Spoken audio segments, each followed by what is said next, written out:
Great. All righty. So let's get ourselves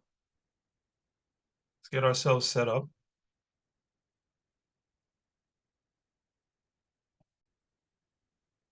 Everyone can see that. Everyone can see the screen, and I should be on the side there. I shouldn't be right smack dab in the middle.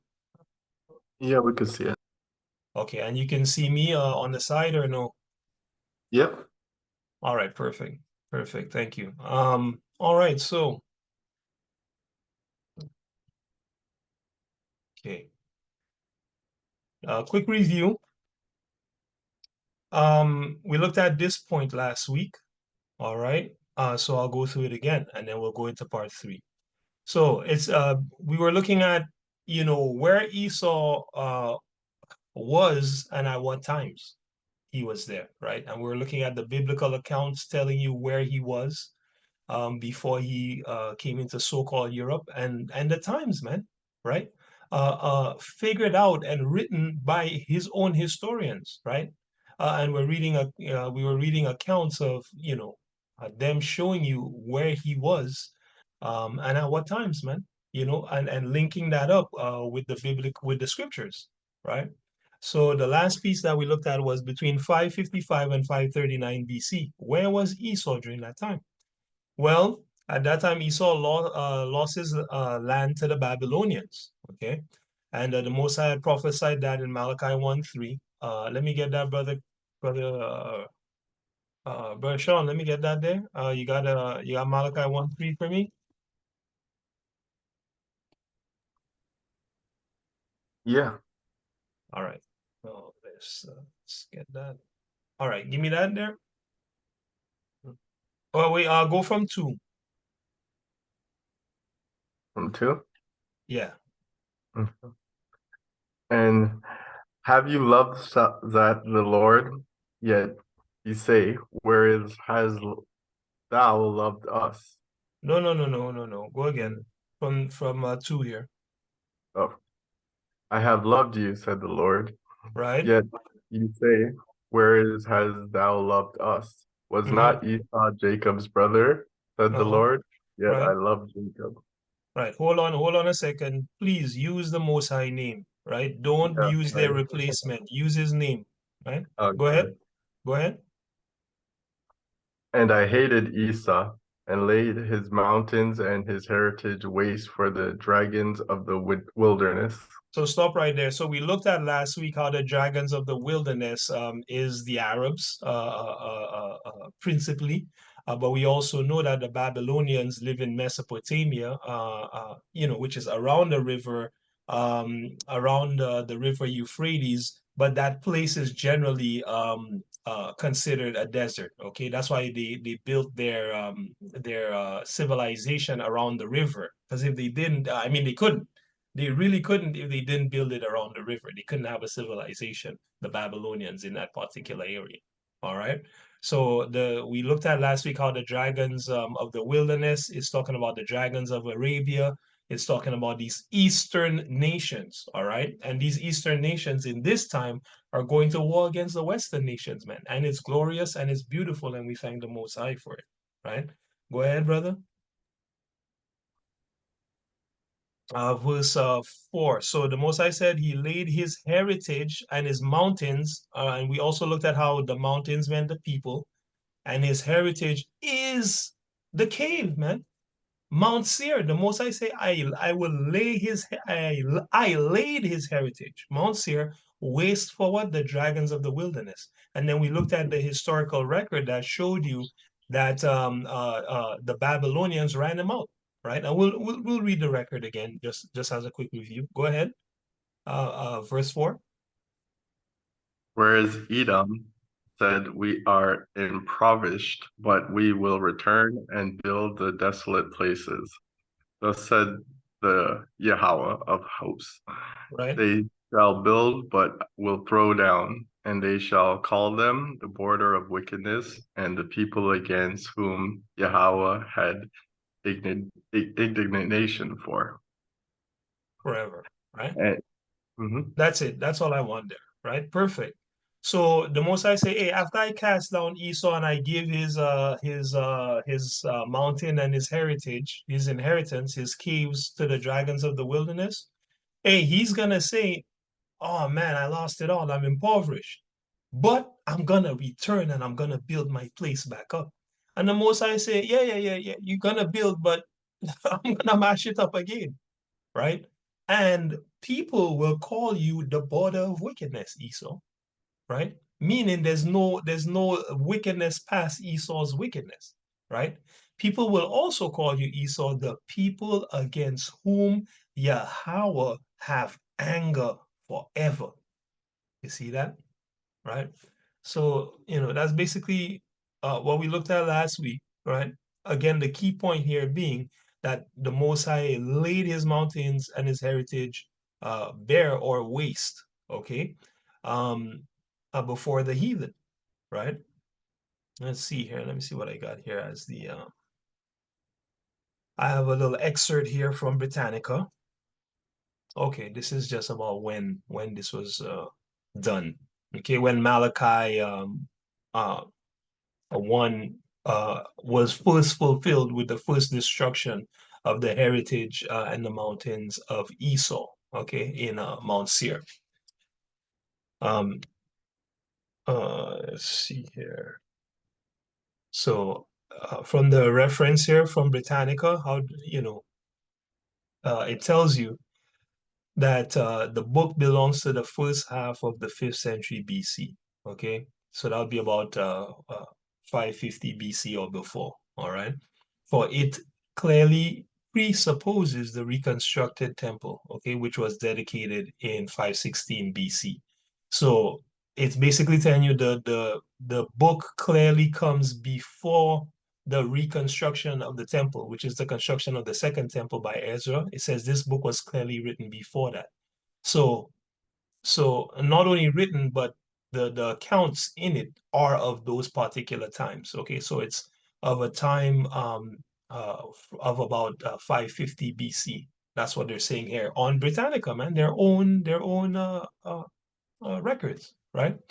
It says, but does not reflect the reconstruction of the religious community that took place under Nehemiah and Ezra around 450 BC. This is literally what I just said, okay? So it doesn't reflect the reconstruction of the temple, so they're able to date it to about 550 BC. All right. All right. This is by their own accounts.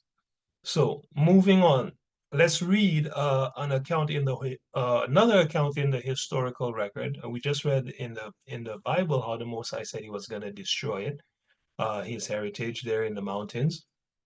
Let's read another historical account of this happening. Right? It says here. This is from biblicalarchaeology.org. All right. Perhaps the link will take me straight to the highlight. Usually I do it like that. Yeah. Okay. Good. Good. Good. Good. Good. It says, but the clearest indication of Es-Selah's importance during the time of the Edomites comes from a monumental relief carved into a sheer rock face about halfway up the steepest part of the mountain. The heavily worn but clearly discernible Mesopotamian style relief, this is this picture here. This is the Babylonians right here, right? This is their style, all right, with their sun disk and their eagle, which Esau copied. It says here, the heavily worn but clearly discernible Mesopotamian style relief shows a figure with a conical cap carrying a long staff and facing symbols of the sun, moon, and stars. These figures are surrounded by the faint traces of a lengthy Neo-Babylonian cuneiform inscription. That's writing, okay? Much too worn to be read. The scene's iconography, however, strongly suggests it was carved to commemorate the conquest of Esela, which is Sela, which we looked at last week, and Edom. See that? The Babylonians carved in the rock this inscription in order to commemorate their conquest of Selah, which belongs to Esau, and Edom, which is his whole kingdom. During the southern campaign of the Babylonian king Nabonidus, and this is where we get our date from. This is another witness to the dates that we were talking about. And this is even more precise because it tells you from 555 to 539 BC, man. That's when he had his southern campaign, right? Into Esela and Edom, 555 to 539 BC. And then it said, who famously took up residence in northwest Arabia during much of his reign. All right. So during much of the reign of this king Nabonidus, after he conquered Edom, he lived there. He lived there, right? Linking up perfectly with the scriptures, man, right? Northwest Arabia is literally Esau's land. Uh, let's see what we're gonna see here. Arabia. You might not get it with this, but I'm gonna look anyway. Of course, it's not gonna give you Northwest Arabia. That's Southwest Arabia. That's literally Southwest Arabia. So this is Arabia, right? This whole area is Arabia. Okay. United Arab Emirates, Yemen, Oman, and so on. Saudi Arabia. You just seen it there, Saudi Arabia. Okay. Guess what? Esau lives right here, man. This is Esau's land between here, this valley here, between here, and all here. Okay. Up to the scriptures give a specific border on the west. I don't remember it. It's not that important for right now, so I'm not gonna go look it up. But from the Gulf of Aqaba, which we looked at, right, last week, up until the Dead Sea, which is the Salt Sea. Okay. See see if we can get the label here, the Dead Sea. All right. That was Esau's land. Okay. And guess what that is? That's in. That's Northwest Arabia, man. Right here. Literally Northwest Arabia. Okay. All right, so there's the historical account showing you exactly what was happening with this man, 555 to 539 BC. Okay, but there's more, right? Which we're gonna bring out in part three as we begin here. So we got 555 to 539 BC covered. So now we're getting 5039 to 509 BC, right? And it says here, uh, it says Esau confesses to the colonization of Europe. All right. So one of the historians of ancient Greece, who goes by the name Thucydides, wrote showing that, how did I make this mistake here? Sorry. Wrote showing that sometime before 500 BC, the Greeks had colonized Europe. All right. So what you're gonna start seeing here, family, is that Esau first made small incursions into the place that he called Europe. All right. And then after he was kicked out of his mountain, then he went there. Then he went up to so-called Europe, right? Because he didn't have nowhere else to go. Okay. He settled there for a bit, began to infect the people with his mark, his mindset, right? His deeds, right? They fought against him. First, he tried, policy and trickery. It worked to a certain extent, but they fought against him. So he actually had to fight and kill these people and push them out of their land. Now, does that sound familiar? Does that sound familiar, family? Has Esau ever came and dealt with people concerning policy, and when they didn't want to listen, he just killed them and pushed them out? I think we all know the answer, right? So anyway, it says one of the historians of ancient Greece who goes by the name Thucydides, okay, wrote showing that sometime before 500 BC, the Greeks had colonized Europe. Okay. Uh, this sentence unintentionally exposed the fact that the so-called white man had already colonized Europe by this time. Okay. Or rather, he had already begun colonizing. All right. Right. That's a more accurate statement. Europe by this time. This came out of the mouth of one of his own historians. All right. Now let's read the excerpt. It says, Thucydides, the great ancient historian of the 5th century BC, wrote a sketch of Greek history from the Trojan War, which is completely made up, by the way, family. Look up the Trojan War, okay, and the history of it. What it's made up, okay. Um, the history from the Trojan War to his own day, in which he notoriously fails to appropriate in the appropriate chapter to signal any kind of dramatic rupture. He does, however, here's what we want, speak of Greece settling down gradually. He said Greece settled down gradually. Remember, he's calling himself the Greek, okay? But he's a Edomite, okay? He said Greece settled down gradually, meaning the Edomites settled down gradually, okay? He said, speaking of Greece settling down gradually and colonizing, hold up, out of the mouth of his own historian, Thucydides, he said, in 500 BC, they settled down gradually, and he tells you exactly where they colonized. He said they colonized Italy, Sicily, and Western Turkey. Right now, we're going to look at these places. All right, Italy, right? So before 500 BC, Esau had colonized, okay, or rather begun already colonizing Italy. This is Italy, family. This is Italy. This whole piece here, including this island, which is a very, very important island. This island's very important. Okay, this one too.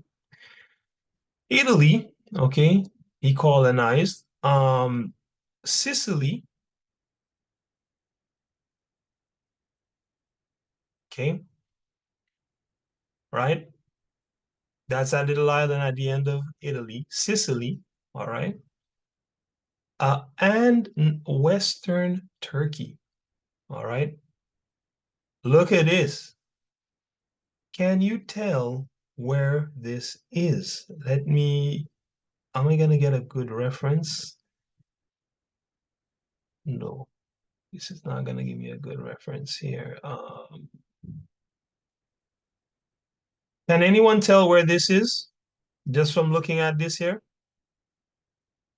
Can anyone tell where exactly this is?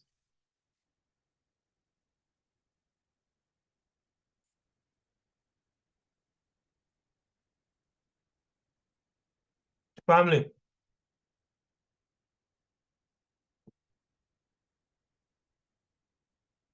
going once, going twice. Can anyone tell exactly where this is? If you guys are speaking, I can't hear you. This place?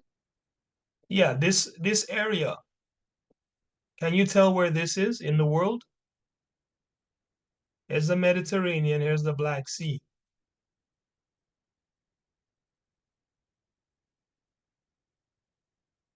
Middle Yeah. East. Where? Where did you say, Sava? Middle East. No, it's north of there. Okay, so let me see if I can pull up just Turkey here. Uh, maybe let's Is see. it Greece? Mm, no, this is what we were just looking at. This is, yep, this is Turkey. Now, when you zoom out, okay, remember Esau was living here, right? Remember, all of this belonged to Israel. Yeah, all of this belonged to Israel. So what Esau did, yo, he left this place after he get boot out and took the sea, which would take him all the way here. He went by sea, and likely they just followed the coast, right? Whatever the trade routes were, that's what they would have followed, because there were trade routes in the Mediterranean Sea for thousands of years. So he took the sea and went to Sicily and Italy, and he took the land and went right here. This is Western Turkey, man. He took the land and went here by land, right? Ending up here in northern Macedonia, because there's a land bridge here. Okay, you can also just get to the coast and go across. But this was his power base, right here where it says North Macedonia. It is from here that Esau conquered the whole of Japheth's land and called it Europe. But anyway, the point is, in 500 BC, they already told you that Esau had started colonizing Western Turkey, Italy, and Sicily. Okay. Now, more and more of the mystery is going to unfold as we look at more and more of these accounts. All right. Watch this. Okay. So yeah, the historian Thucydides said they had already, before 500 BC, that's the key, before 500 BC, he said, they had already started colonizing Italy, Sicily, and Western Turkey. All right. Let me see what I have here in the accounts. What do I have here?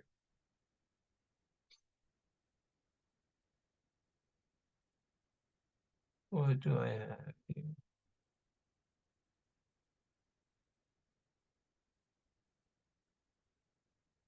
I don't know what that is. Yeah, don't know what that is. But here's the source for the information concerning what Thucydides said. This is also from Britannica. Okay.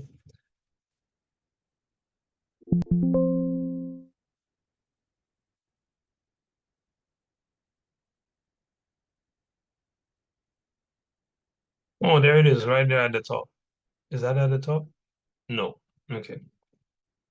The period between the catastrophic end of the Mycenaean civilization and about 900 BC is often called the Dark Age. It was a time about which Greeks of the classical age had confused and actually false notions. Thucydides, the great ancient historian of the 5th century BC, wrote a sketch of Greek history from the Trojan War to his own day, in which he notoriously fails to, in the appropriate chapter, to signal any kind of dramatic rupture. He does, however, speak of Greece settling down gradually,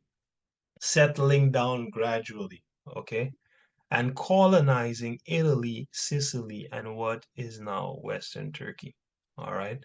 And then he says, this surely implies that Greece was settling down after something. What were they settling down after, man? War, oppression. This is what they were settling down after, man, right?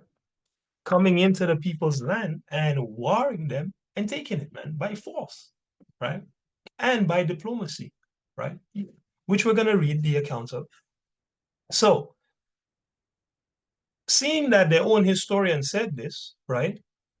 We ask, did Esau really colonize Europe before 500 BC, right? Well, let's look at the receipts and we'll be able to tell, right? So we have some new information here. Okay. Okay. We're gonna look at 700 to 621 BC. All right. We're gonna look at these two entries here. Okay. So 700 to 621 BC. Remember I said last class that after Esau um escaped from under the hand of the Judites, right? And after this account here in 2 Chronicles 28, 16, and 17, when Esau was taking captives from Judah during the reign of Ahaz the king, I said, hey, around that time, I believe that this guy had already started making inroads into Europe. Well, the Most High sent the receipts to show that he had already started making inroads into so-called Europe at that time, right? So let's look at this receipt here. Esau arrives in Europe. Okay, we'll look at uh, this this receipt here in number 9. What do you call it? Brother Chris, can you read that highlighted part for me there, please, bro? Are you able to see that?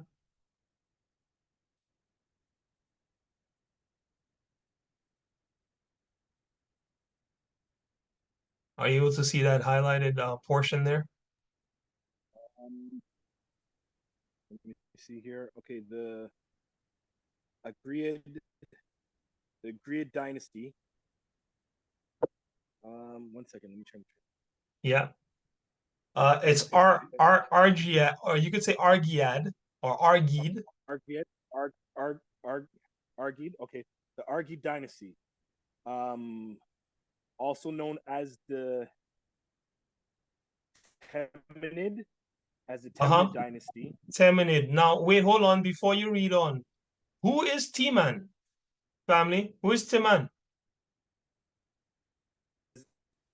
An ancient Mesopotamian. Chris, you're breaking up. Man is the son of Esau, is it not?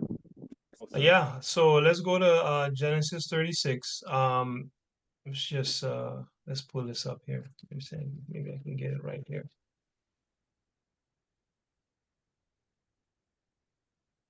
Remember, oh boy, oh boy, oh boy.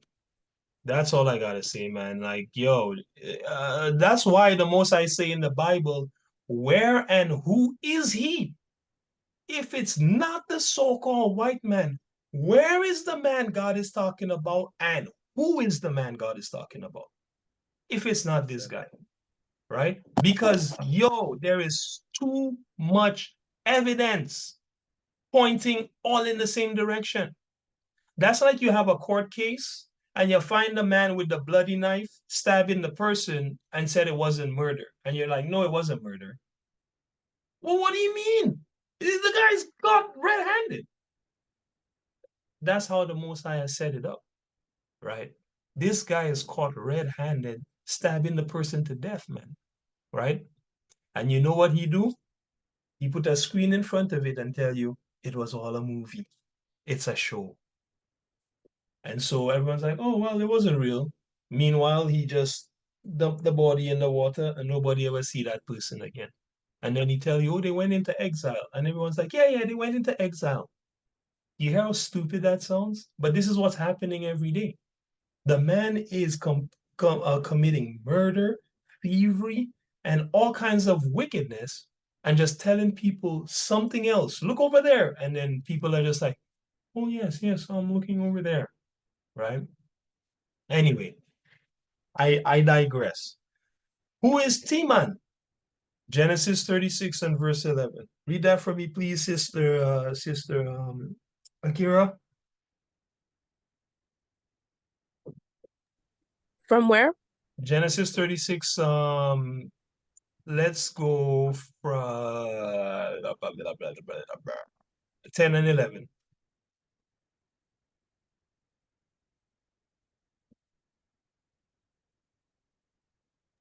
Sorry, could I see it on your screen? Yeah. It's I got it up, no? Yeah. Oh, right here where it's highlighted. Okay. Yeah. And the sons of Eliphaz were Teman. No. Read from 10. 10. Read from verse 10. Oh, yeah. The one above. Yeah. Okay. These are the names of Esau's sons. Eliphaz, the son of Ada, the wife of Esau. Reuel, That's the right. son of Basemath, the wife of Bashemath, Esau. Bashemath. Bashemath, the wife of Esau. Mhm. Continue. Yeah. And the sons of Eliphaz were Teman, Omar, Zepho, and Gatman, Gatam, and Kenaz. Right. So Sister Kira, who is Timan? One of the descendants of Esau. That's right. That's right. He's a grandson of Esau, man. That's who Timan is. Now let's go back to the history. Thank you very much. Let's go back to the historical account. Brother Chris, bring it out, bro. Okay, I don't see it. It's not okay. There it is. Wait.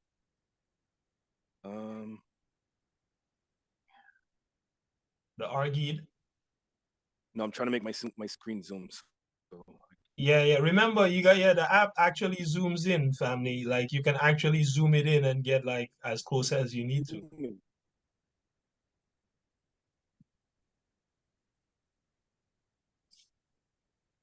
okay, so it says the Argid dynasty. Wait. Come on, zoom in 1 second. Yeah. I'll try to help as well. Okay, the Argid.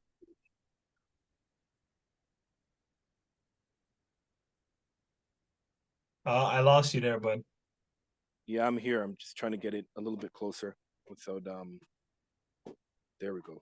That's better. Work.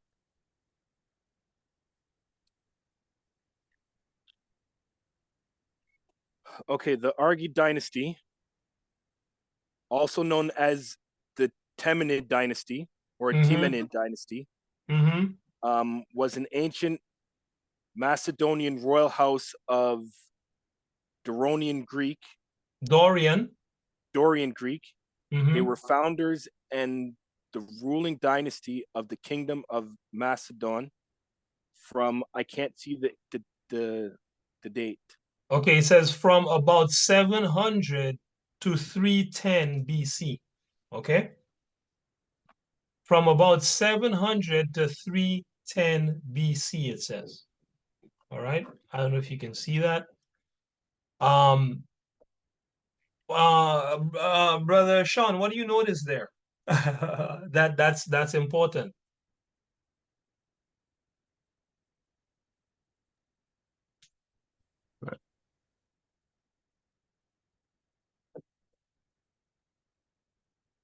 What do you notice there from this Argid dynasty?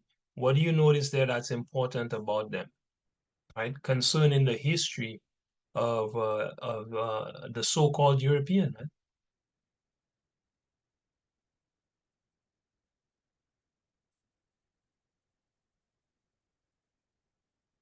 If it's nothing, it's fine. Let me know. I'll bring it out regardless. But if you see something like you know, That they were the founders?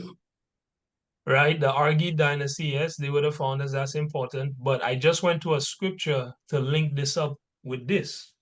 This Timanid dynasty is really Timan. It's a Timanid dynasty.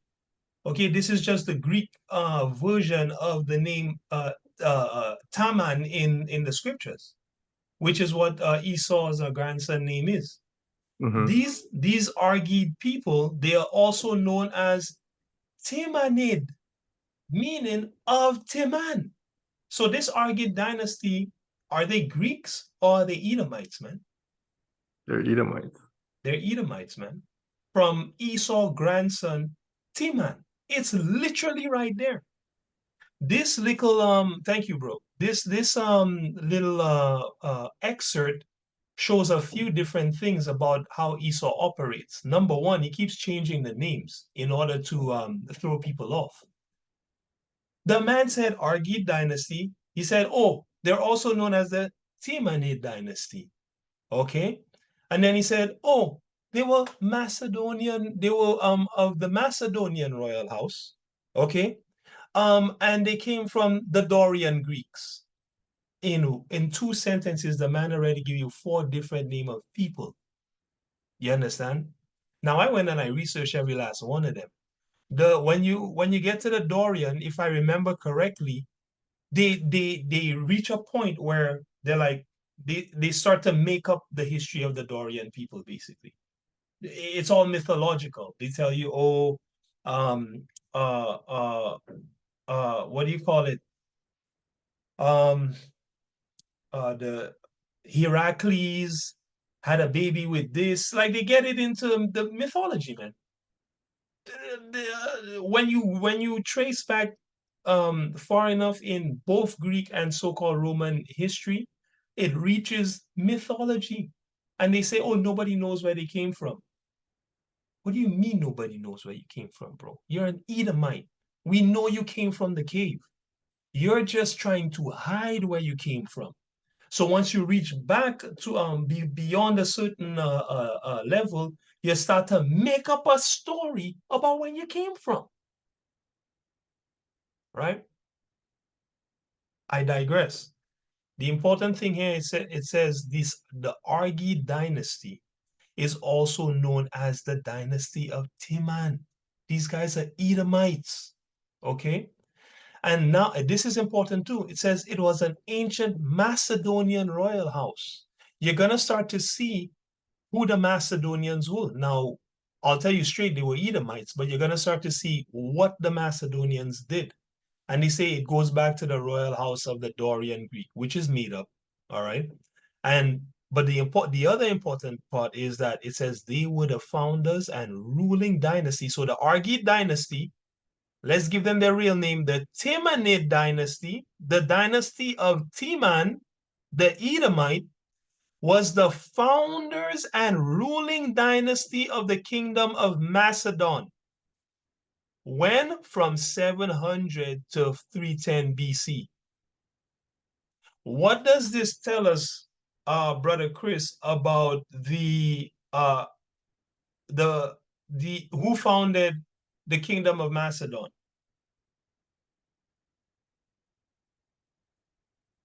What does this last sentence tell us about who founded the kingdom of Macedon, bro?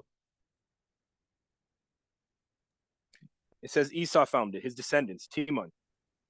Yeah. The kingdom of Macedon was founded by Edomites, man. Right. And Go ahead. that goes to tell you who that's definitely tells you who Alexander the Greek was, because he was the Macedonian. He was a Macedonian. Yeah, that tells you everything. In about 2 sentences, bro. Right? Yeah, now you can go and match it up with the Bible, and Most High, like he said, he gives you all receipts. The man has that's all he has, mere receipts. Like he has receipts, man. He has a book full of receipts. Everything you've ever done or thought or said, the Most High have the receipt. And look, now we have the receipt for the founding of the kingdom of Macedon in Japheth's land in 700 BC. So last week when we spoke about, hey, listen, after this guy rebelled from under the hand of the Judites, he was already making inroads into Japheth's land, so-called Europe. There's the receipt. The crazy thing is, look at the seal of the house. It's the sun, man. On the right-hand side of the screen, the seal of the royal house is the sun, family. Right? Esau is into sun worship. That's why Emperor Constantine, read up about him. Emperor Constantine changed the Sabbath, right, from Saturday to the venerable day of the sun, he called it, because they are sun worshippers. Just like the Egyptians were sun worshippers. That's why he called them daughter of Egypt. It all links up. Receipts everywhere, a bag full. Read anyone. And it's going to point back to the same, person. I also want you guys to notice here, it says the Timonids go back to the Heraclidae. All right. No, they have this drawing here of a centaur. Let me hear what they say. The Heraclidae or Heraclids were the numerous descendants of Heracles, um, holding Hercules. Is Hercules real? Somebody help me. No. So what's happening here? This guy went and got into the realm of centaurs, man, and folk heroes to tell you about his origin.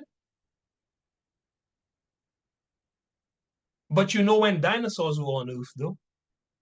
You know exactly the age of the Earth and the universe and the dinosaurs and what they look like and what they ate and where they lived and when the ice age was, but you don't know where you came from.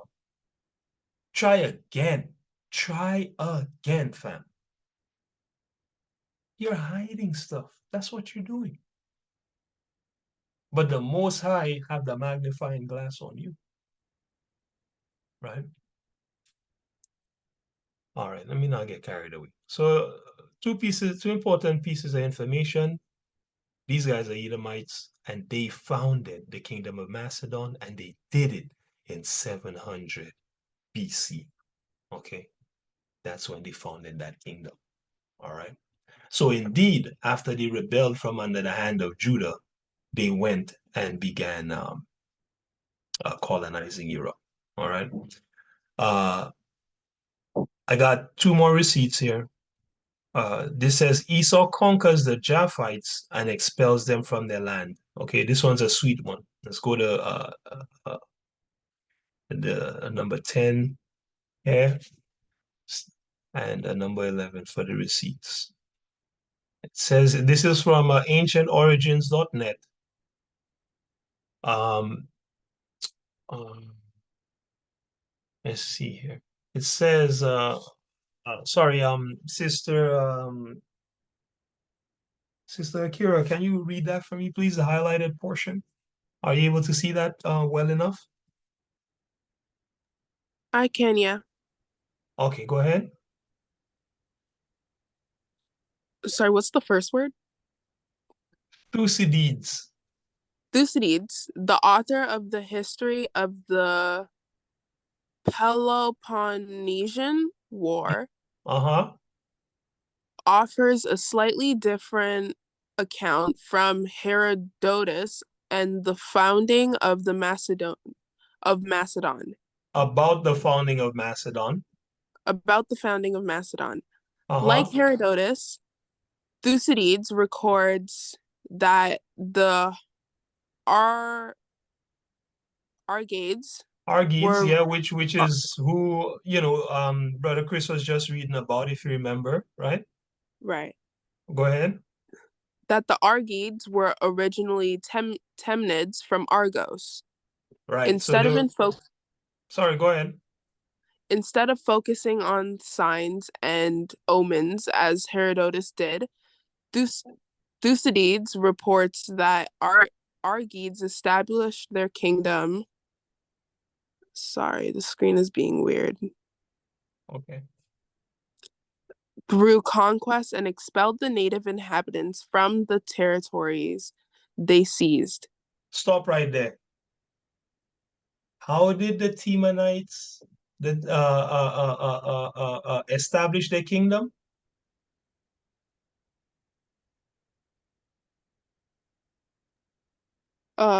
Through colonization. Well, what does he specifically? Yeah, exactly. What did he specifically say here? Through what? Through conquest and expelled the native inhabitants from territories they seized. So how was Europe established, family? These Edomites conquered the natives and expelled them from their territories. This guy Thucydides, I love this guy. There's another historian named Herodotus who writes about the history of the Edomites during this time. during this time in Greece. This guy just he says anything basically. It's not historically accurate. Okay, he mixes history with mythology, talking about Hercules and a bunch of stupidness, like the picture that we just saw. Thucydides, his whole goal was to record accurate history. That's why this account says when this guy wrote the history of the Peloponnesian War, which covers them kicking out the natives from that land. Okay, it says he didn't what do I say? He didn't focus on signs and omens. Okay, he wasn't into the mumbo jumbo. He just reports the facts. And the man said, the Edomites established their kingdom through conquest and expelling the native inhabitants from their lands, man. The territories that they bought from them, they seized it. The territories that they took from them, they kicked them out of it. Where have I heard this before? Where have I heard this before?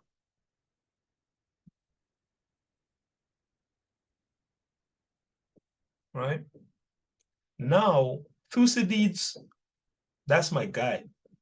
Hey, when the Most High return, I want Thucydides as a slave so I can give him the good boot to shine.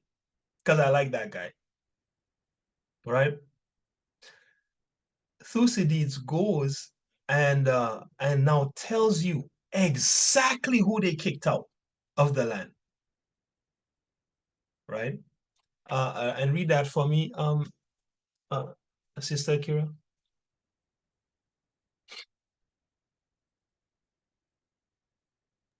These included the Parians, Parians, the Parians, mm-hmm. Edoni, Mm-hmm. or Eordians, Mm-hmm. and the Almophians. The Almopians, yeah. Good luck finding any information on these people, right? And I do mean that. Well, I don't mean good luck. I mean like it's hard, man. Right? That but I encourage you to look it up if you have the interest. That's definitely, for the purpose of the study. I gave it a quick search.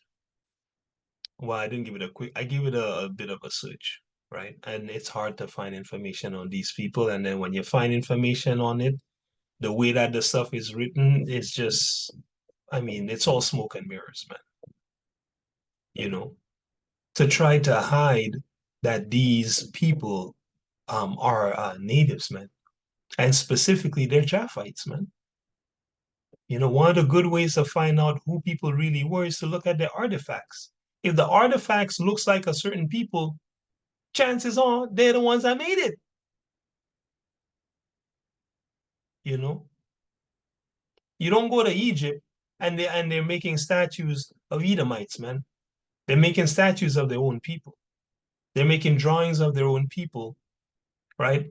Principally, and you might find other people, in there just sprinkled, right? Just like Esau does, right? Esau, basically draws and sculpts everybody as him, right? And sprinkles other people in there to say, yeah, they were there too, but I'm the Greek, I'm the real Greek. I'm the real Italian. I'm the real Sicilian. I'm the real Celt. He's none of these actual people. He's an Edomite from Mount Seir. The hairy demon mountain. Literally, the man is from a place that is literally called the hairy demon mountain. You can't make this stuff up. Right? And is such a high level wizard that people think he's Yahweh Shai, man. People think this man is the savior of the world, but he's a demon. Yikes. Right? Okay, so that's one account. I think I have another receipt here. All praise to Yahweh. Basham Yahweh Shai. Let's see what I got here. Okay, let's read this account here. Okay, Brother Chris, are you able to take this, or your thing is giving problems still? Are you able to read this piece here? Uh, Actually, I didn't even give Sava a chance to read yet. Sava, Sava, Yeah. can I get you to read this part here? Okay. Are you eating or something, or you can read it? I can read. Go ahead, please. Thank you. The highlighted portion.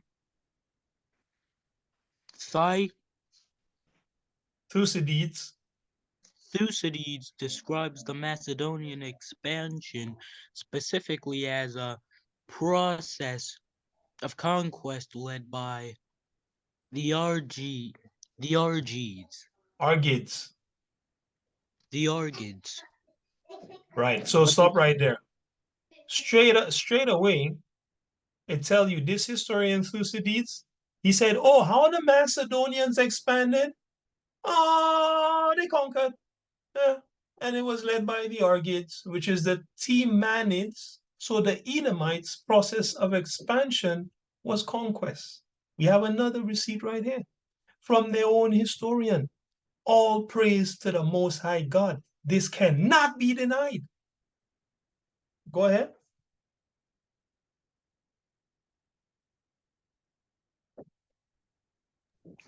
the country along the sea, which is now called Macedonia, was first acquired and made a kingdom by Alexander the Third, father of Perdiccas and his forefathers, who were originally Temenidae of Argos. Timanidae from Argos. All right. That's who they were. Stop right there.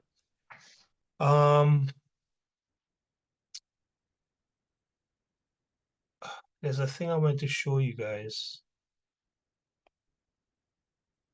Did I close it already?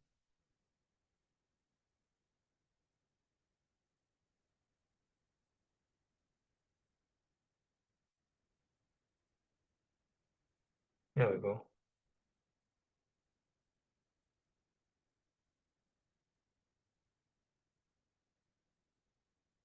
So this is where they said that the people came from, Argos, okay?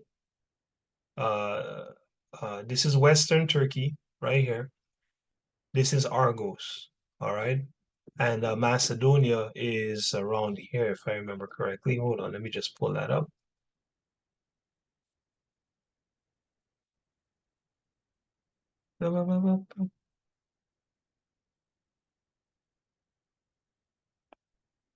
Yeah, so this is Argos. All right. Argos was part of this particular island, right? Um, so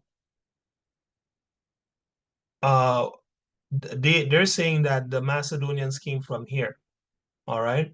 So if this is accurate, which I believe it is, you're looking at Edomites coming by land, and you have Edomites coming by sea. Starting here, kicking out the natives, establishing themselves in North Macedonia, right? Growing, building, pushing out Japhites, pushing out the Japhites, pushing out the Japhites, pushing out the Japhites, until they get strong enough to just sweep across, sweep up, okay? into all of this, which he now has, and into all of this. Okay. Esau took Japheth whole land. Well, almost his whole land.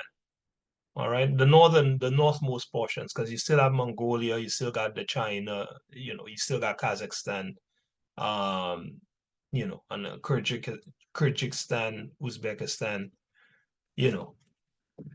But I mean, Mongolia, do they really have it? Because it's a democracy there. Kazakhstan, I believe, is the same thing. Uzbek and Kyrgyzstan, um, Azerbaijan, these places have democracies, man, which would mean that Esau, he owned them, and he took damn near all of the Japheth's land. That being my point. And then on this side, he would have came through Sicily on the sea and then spread north. Now, in the historical record, there is talk of a sea people, okay? And the Dorians that they speak of, if you go look them up, they tell you that they believe the Dorians are related to the sea people. And these people used to just come and raid people village from the sea. Come on in. They used to come and raid people village from the sea. That sounds like Edom to me, you know? A raider, man. A thief. And a murderer, and a liar, man. Okay. Let's not get lost in the weeds here. I just really wanted to show you guys where Argos, all right, was. Okay. The map we looked at for ancient Argos is this piece here. And I hope you can see that.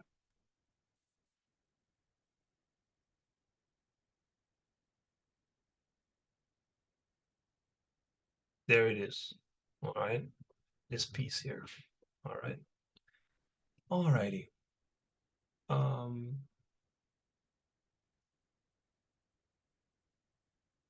Did I close I think I closed the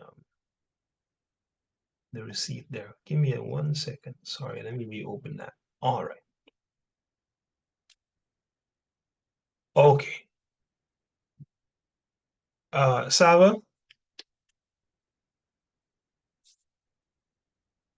can you continue? Yeah. Okay, and please try to go in a spot that's a little quiet, or just um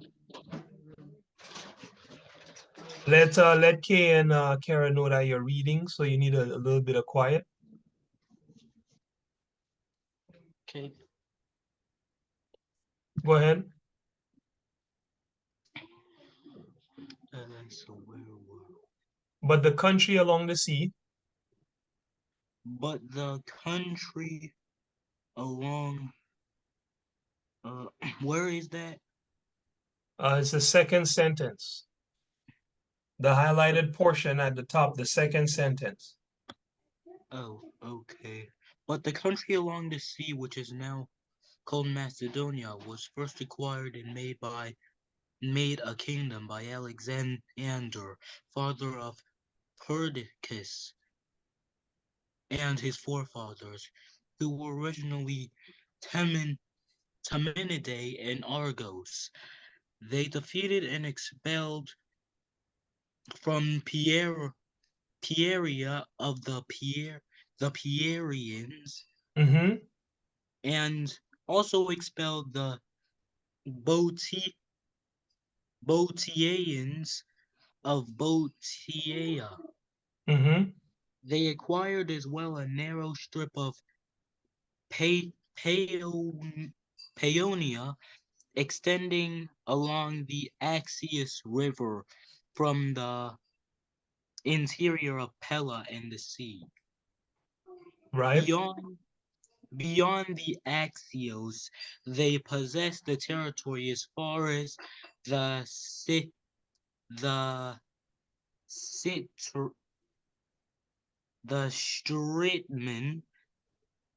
Strymon, called Mygdonia, Mm-hmm. having driven out the Edani. Right. Moreover, they expelled from the district now called or Eordea or Eordi, the the Eord master Eordia is correct. Eordia, the Eordi. All right. Go ahead. Macedonians also made themselves rulers of certain places. So hold on, Namely, hold on, hold on. The Edomites did what? they the Macedonians also made themselves rulers of certain places. They made themselves rulers of certain places, just like they did when they colonized America, just like they did when they colonized the Caribbean, just like they did when they colonized South America, just like they did when they colonized Africa, just like they did when they colonized the Philippines, just like they did when they colonized Australia. They made themselves rulers. The people didn't say, oh, yeah, man, I like you. No, man, they made themselves the rulers, right? Through conquest, man. And we're going to learn also through policy, man. They changed the people them laws to make themselves rulers. Go ahead. Namely, Anthemus, Grestonia, and a large part of Macedonia proper. So a large part of Macedonia, they did this same working to get possession of the place, the land, and to get the leadership or the hegemony, like they call it. We just mean leadership. Okay, go ahead. That's all I'm able to read for now. Is that okay? Yep, that's fine. Right. So I'll read on. It says, Thucydides' account gives a geographical overview of Macedonia, right? Was a Macedonian possessions at the time of Alexander the First's rule. Now, this is not Alexander the Great, okay? This is Alexander the First, okay, which is one of his kings in his dynasty. We're gonna look at their dynasty, all right? Uh, uh, with their kings starting in about the year 500, all right? 500 was a big year for Esau, okay? The 500s, big years, all right, for Esau. It says, to reconstruct a chronology of the expansion by Alexander the First's predecessors is more difficult. Okay, so they're saying before Alexander the First, it's hard to reconstruct the chronology. Okay, but generally, three stages have been proposed for Thucydides' reading. The initial and most important conquest was of Pieria and Boeotia, including the locations of Pydna, okay, and Dium, all right? The second stage, consolidated rule in Pieria and Boeotia, captured Methone, okay, and Pella, right? Um, and extended rule over Eordia, all right, and Almopia, okay? According to Hammond, the third stage occurred after 550 BC, okay? The third stage. So they already had two stages going in from before. They were already making inroads into the colonization of Japheth's land so they could form the lie called Europe, right? And tell you it's their homeland. Like they tell you that Jerusalem is their homeland. Meanwhile, Revelation 2:9 and 3:9 says that they say they're Jews and they're not, but they're the synagogue of Satan. However, the second stage might have occurred as late as 520 BC. And the third stage probably did not occur until after 479 BC. Okay, I'm sorry, let me just read this here. According to Hammond, the third stage occurred after 550 BC, when the Macedonians gained control over Mygdonia, Adonis, Lower Penia, Bisaltia, and Crestonia. Okay. However, the second stage might have occurred as late as 520 BC, and the third stage probably did not occur until after 479 BC, when the Macedonians, okay, capitalized on the weakened Paeonian state after the Persian withdrawal, all right, from Macedon, and the rest of their mainland European territories. Okay, so Persia was ruling um uh uh in Macedon, man, right? And the rest of the mainland so-called European territories. The Persians were ruling, okay? That doesn't mean they were Persians, okay? Because there's been various empires on earth, as we looked at last week in the book of Daniel, chapter 2, with the statue representing various uh, uh, world powers or empires. And Persia was one of those empires. Persia being, of course, the ram that the rough goat destroys, and being the brass in the statue. Reading on, it says, whatever the case, Thucydides' account of the Macedonian state describes its accumulated territorial extent by the rule of Perdiccas II, Alexander I's son. Hammond has said that the early stages of Macedonian expansion, listen to this, family, were militaristic, subduing or expunging populations from a large and varied area. Large and varied area. See this? Expunge. Erase or remove completely. All right? Wipe out. Brother Sean, what was Esau doing to these people? Wiping them out. The man was Taking them out of wiping. their land. Yeah. The man was wiping them out, man. Killing every last one of them and taking their territory, man. That's what the man was doing. His own historian write that. I didn't make it up. That is crazy. Erase, remove, delete, rub out, wipe out. Come on, man.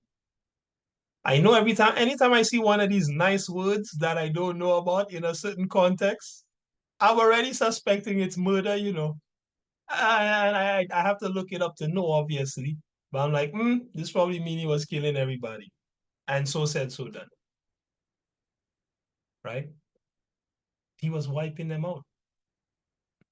It says, expunging populations from a large and varied area. Right? Pastoralism and highland living could not support a very concentrated settlement density, forcing pastoralist tribes to search for more arable lowlands suitable for agriculture. All right. So there we have, the second receipt showing Esau had already begun colonizing Japheth's land, man. Between 770 and 621 BC, right? Now let's read this account for 621 to 594 BC. Again, this is new information that I found after last week's lesson, so I just want to share it with you guys. 621 to 594 BC, it says, before the first attempt at democratic government, Athens was ruled by a series of archons. Okay, now Athens is, everybody know Athens, Greece. Okay, so Macedonia. Okay, or magistrates and the Council of Areopagus made up of ex-archons. The members of these institutions were generally aristocrats, okay, meaning rich people. Watch this. Watch this, family. This is crazy. Uh, Let me see here. Let me see here. Okay. In 621 BC, Draco replaced the prevailing system of oral law by a written code to be enforced only by a court of law. In 621, Draco replaced the prevailing system of oral law by a written code to be enforced by a court of law. Who is Draco? They don't even know. They just call the person Draco because they don't know who came and replaced the Japhet's oral law with a written code. They just know, hey, it was replaced by some individual named Draco or some individual who they label as Draco because of the types of laws that he made. Watch this. This right here is the origin of the term draconian laws. This made up name for a real person, okay? This made up name Draco, okay? It says, while the laws later come to be known as the Draconian Constitution, okay? While the laws later come to be known as the Draconian Constitution were largely harsh and restrictive, with nearly all of them later being repealed, the written legal code was one of the first of its kind and considered to be one of the earliest developments of Athenian what? Athenian what?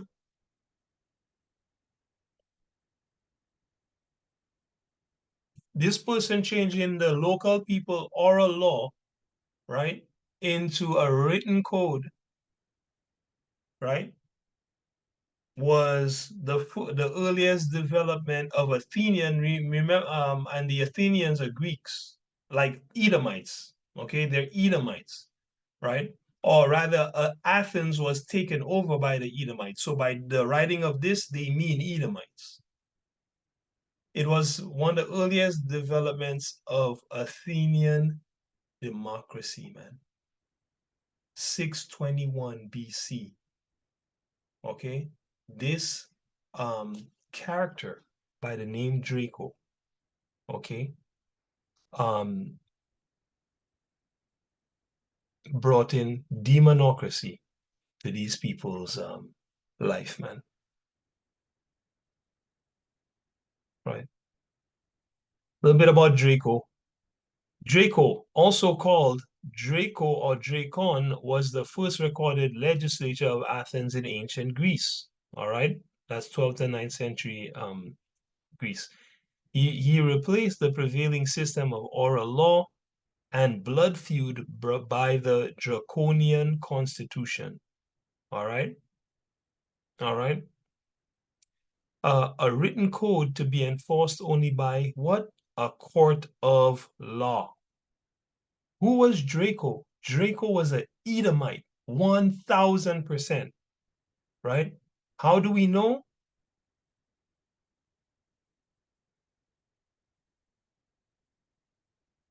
We're going to look at the scriptures.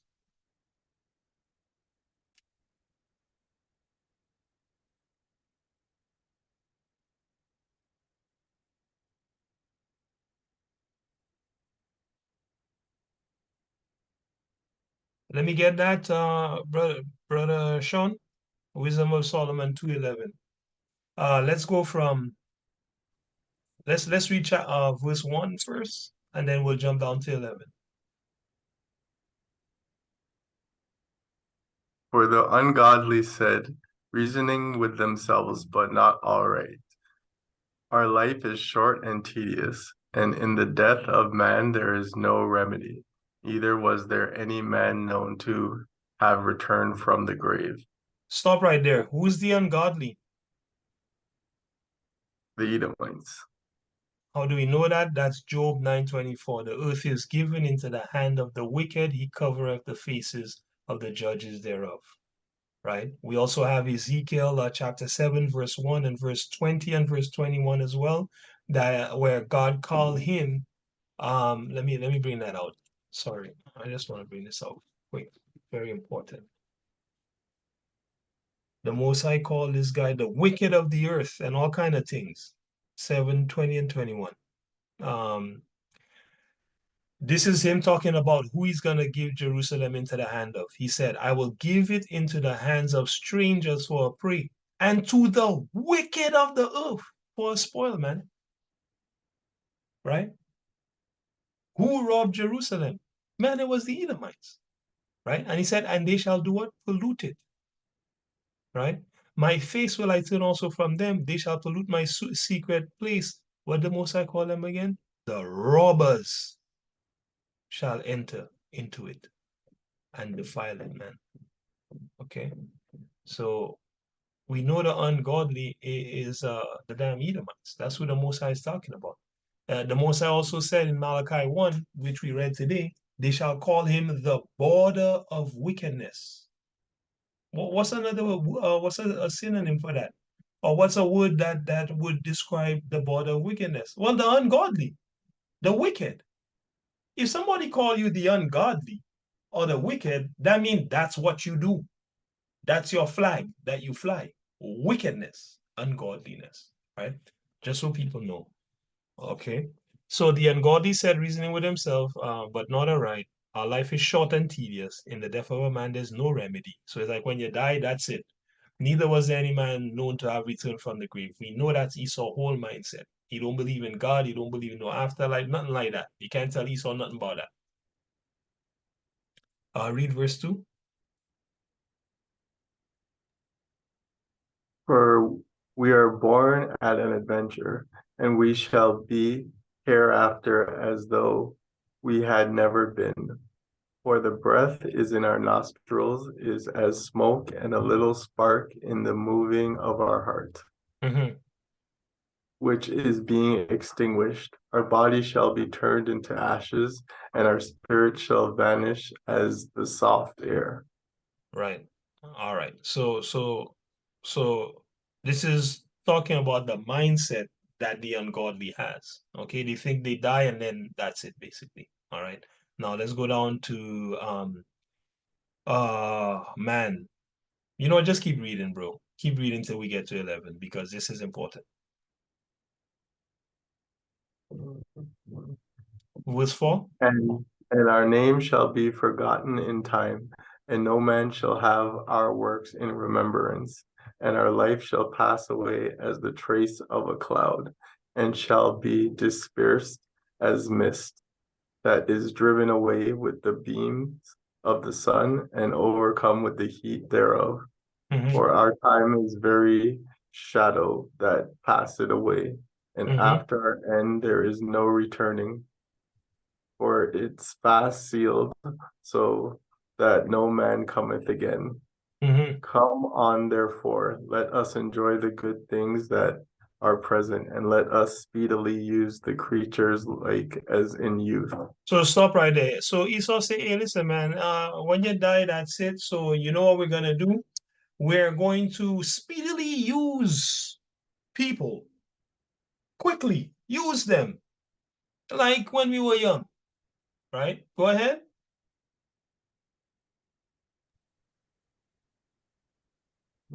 Verse 7. And let us fill ourselves with costly wine and ointments, and let and let no flower of the spring pass by us. Well, stop right there. Stop right there. So the man say, oh, yeah, man, YOLO. You only live once. So, hey, let's just drink as much costly wine as possible. Let's get all the fine perfumes, whether it be I don't even remember the name of these things because I haven't used this stuff in so long. It's ridiculous. But there's one black people used to love to buy. Um, Anybody remember the one the black guys used to buy? Expensive, the perfume or the cologne or whatever it was. Anyway, they have all their perfume is one of the most expensive thing, right? You have a fine bottle of perfume, pay hundreds of dollars for that, and you can't touch their favorite perfume, right? So Esau say, hey, listen, we're gonna dead, and that's it. So let's drink as much expensive wine as possible. Let's use as much expensive perfume as possible. Okay. And don't let no spring of the no flower of the spring pass us by. Meaning every good thing there is to possess it. Every good time there is to have it, man. Live it up. YOLO. Right? Go ahead. And let us crown ourselves with rosebuds before they are withered. Mm-hmm. Let none of us go without his past. Part of our voluptuousness, let Right? us leave tokens of our joyfulness in every place, for this is our portion, and our lot is this. So hold on. So Esau say, hey, this is all we got, man. So yeah, hey, live it up, man. Sin it up, really, right? And say, hey, leave tokens of your joyfulness in every place, right? Put statues of naked people and angels wherever you feel like, because this is our portion. All we got is this. No one's gonna remember us anyway. So be remembered by doing extreme things. What else did the man say? So remember, he say, oh, use the creature party, right? Just party and do anything you feel like. Use the creatures, and then let's add a third thing that he say. Go ahead. And let us oppress the poor righteous man. Let Wait, us wait, not wait. Let's do what? let us oppress the poor righteous man. So stop right there. Esau make a conscious decision. Since he gonna dead and there's no coming back, let us oppress the poor righteous man. The man make a conscious decision to oppress the poor righteous man. That's the Israelites. Okay? Because we know the Most High only gave us the law, statutes, and commandments. And we also know God have Esau up for the unparalleled and unceasing hatred that he has for our people. That's Amos 1:11, right? And that's also Malachi 1 from 1 to 5, right? Let us oppress the poor righteous man. What else? Let us not spare the widow, nor Right? reverence the ancient gray hairs of the aged. So stop right there. Esau say, oh, by the way, these widows that don't have husband again, don't spare them. Use them and abuse them. Okay? The ancient and gray hairs, the old people, don't reverence these people. Use them and abuse them. All right? Now, watch how he plan on doing it. Verse 11. Let our strength be the law of justice, for that which is feeble is found to be nothing worth. So when you're feeble to Esau, you are worth what? Nothing. You're worthless to Esau when you're feeble. Worthless. Okay?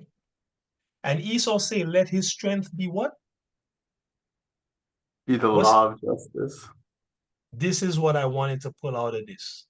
Okay? But I wanted to ensure that you knew in your mind this was talking about Esau. Esau said, let our strength be the law of justice. I'm trying to remember the phrase that he says. There's a law phrase that he says. If anybody remember it, bring it out. In his politics, man. The rule of law. We must all go by the rule of law. The man always point to the rule of law. The lady justice will get him, and she's blind and she have scales. She's an Edomite, right? The scale is tipped in the favor of Edom.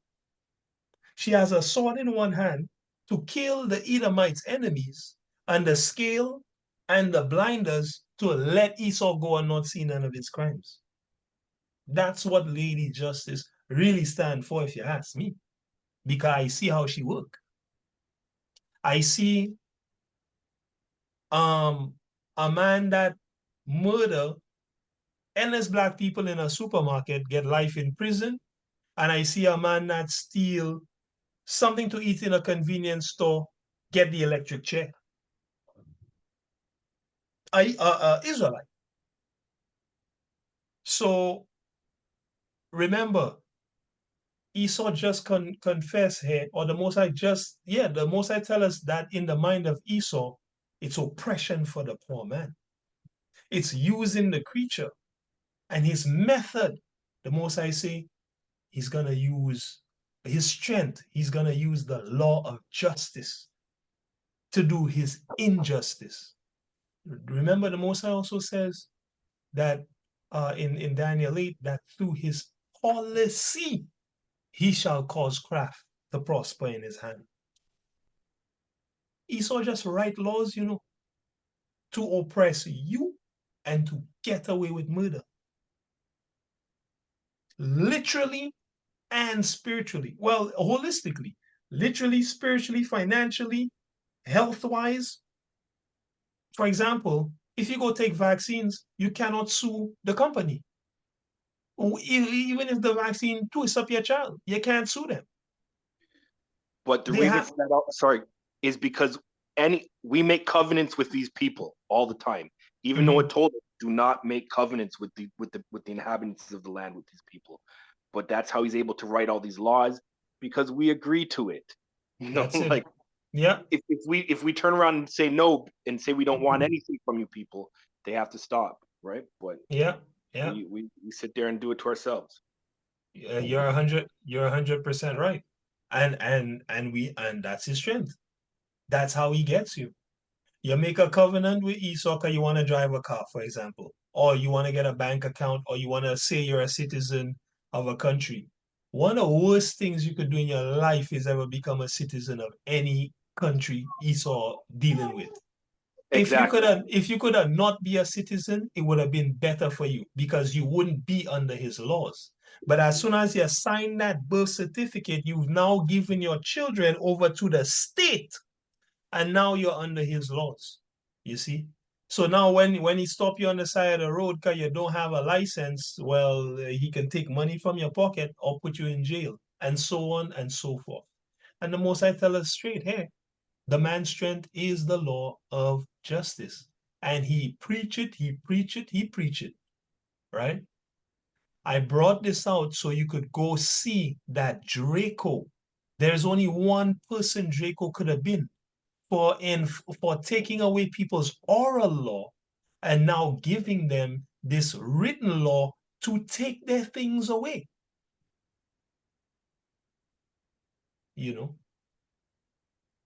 The man's an Edomite, right? I'll go back here and read. It says, thank you, Brother Sean. It says he replaced the prevailing system of oral law and blood feud, okay? All right? By draconian constitution, all right? Now, whether or not this is him, I'm not sure. I really don't know. A written code to be enforced only by a court of law. That's why I brought that out. Okay, he said, let his strength be the law of justice. All right.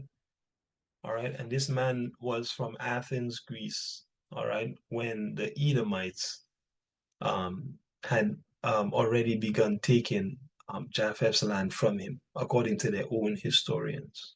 Okay. All right. Let's see what they say about him. Just to prove to you guys I'm not lying, little is known about Draco's life. He may have belonged to Greek nobility of Attica prior to the period of the seven sages of Greece, as per the 10th century Byzantine encyclopedia. So this is why you can't trust this information about the origin of this man, because a lot of his stuff is written about 1,000 years after he died, man. You know, who knows what's going on here, you know. Okay.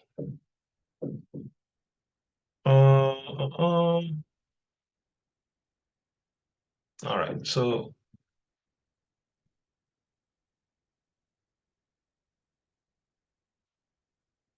in 621 to 594 BC, it says in 621 BC, Draco replaced the prevailing system of oral law by a written code to be enforced only by a court of law. All right. While the laws later came to be known as Draconian Constitution, okay, were largely harsh and restrictive, with nearly all of them later being repealed. The written legal code was one of the first of its kind and considered to be one of the earliest developments of Athenian democracy, all right, called democracy. Reading on, it says, so after Draco, with the Draconian Constitution, in 594 BC, it says this man Solon was appointed premier archon and began issuing economic and constitutional reforms in an attempt to alleviate some of the conflict that was beginning to arise from the inequities that permeated through the Athenian society. Okay, so this guy Solon switch up laws now, right? In 594 BC. His reforms ultimately redefined citizenship in a way that gave each free resident of Attica a political function. Sounds good.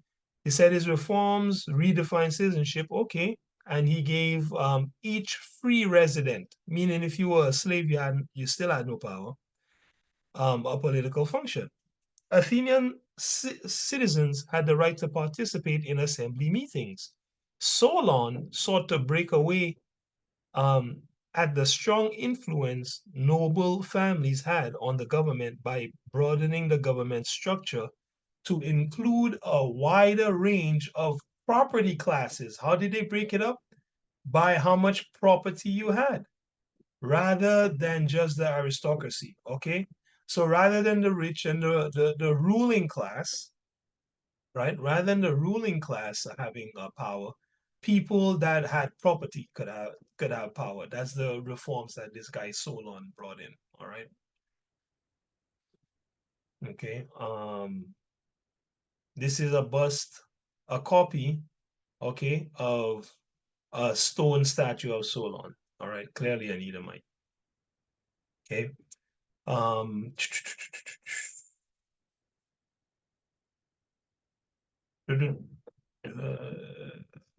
Oops, sorry. So here's the property classes that he introduced. His constitutional reforms included establishing 4 property classes: the Pentacosio-Medimnoi, wow, the Hypes, the Zugitai, and the Thetes. The classifications were based on how many medomnoi a man's estate made per year. All right. So this is how the man break up the classes of citizens based on how much money essentially or earnings you had for the year. Okay. The with the Pentacosio medimnoi making at least 500 medimnoi, the Hippies making 300 to 500 medemnoi, the Zugitai making 200 to 300 medemnoi, and the Feets making under 200 medemnoi. All right. There's another Edomite coming, and by policy, breaking up people's lands, man, that he stole by war, man, and breaking up power and changing the power structures within people's society, right? In 594 BC, man. So this guy was already busy at work in Japheth's land, man. Okay. It says here, by granting the formerly aristocratic, let me just make sure I get the right definition on this, of or belonging to or typical of the aristocracy, okay. Stately aristocratic matter, noble, all right. So just as I thought, all right. So they used to work on noble families, and this guy come and democratize the people them thing. They had noble families running with, and the man come and bring in demonocracy to take their power by policy and by war. And as we continue in the study, I'm pretty sure one of the guys specifically said that they did it by a policy as well as war. All right, and we'll see if we can pull that. By granting the formerly aristocratic rule to every free citizen of Athens who owned property, Solon reshaped the social framework of the city-state. All right, and we know this is Esau, Edom 101. All right. Let's get this excerpt here. Are you able to read this for me, Brother Chris?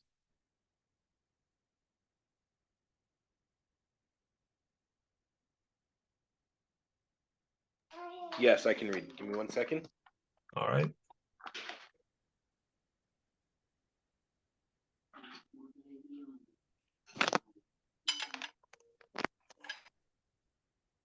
Okay. Let's see.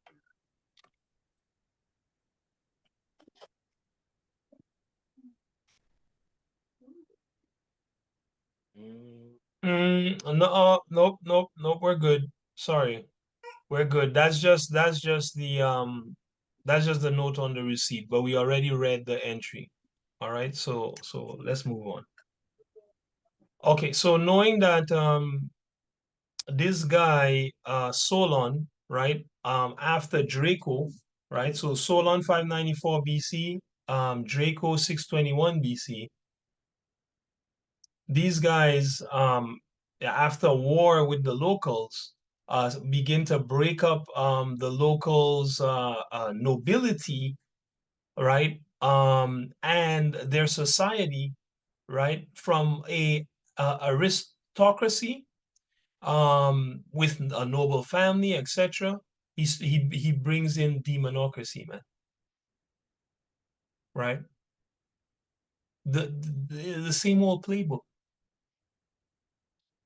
He did it there in Japheth's land before he did it in America, man. He did in Japheth's land before he did it in Australia, in the Philippines, in Africa, in South America, and the Caribbean. He already had thousands of years practice, you know?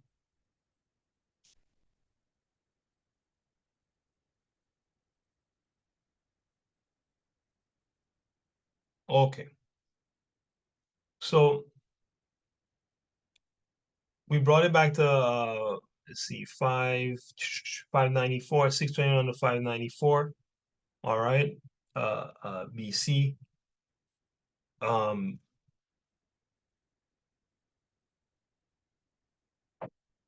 We have a gap here in the time. Who knows what was going on during those times? But I would assume that is the continuation of the what do you call it? Well, I don't have to assume, I already know. I mean, it's 594 BC, right? And between 94 and 55 is what 90 is that 44 years?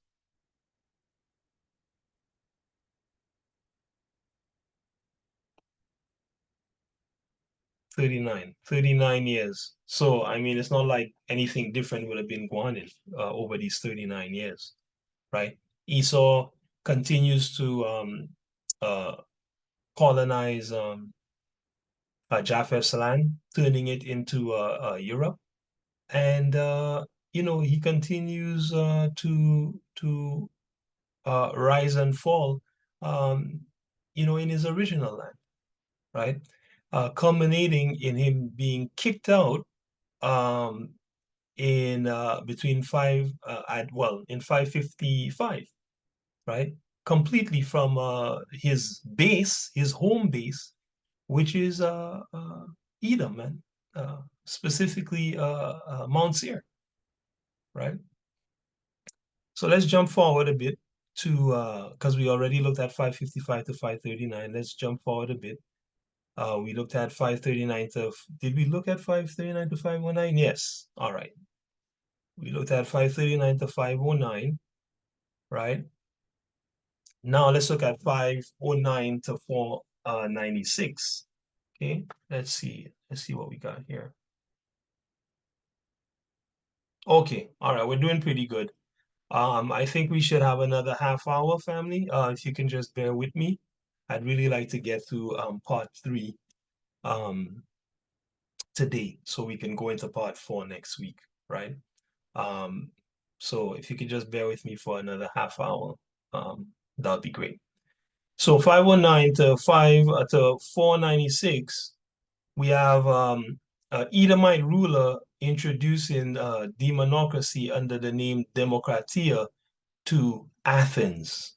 Okay, to Athens. Okay, in the year it says in the year 507 BC. So remember, he had already begun the work, right? He had already begun the work in 700, killing the people, right?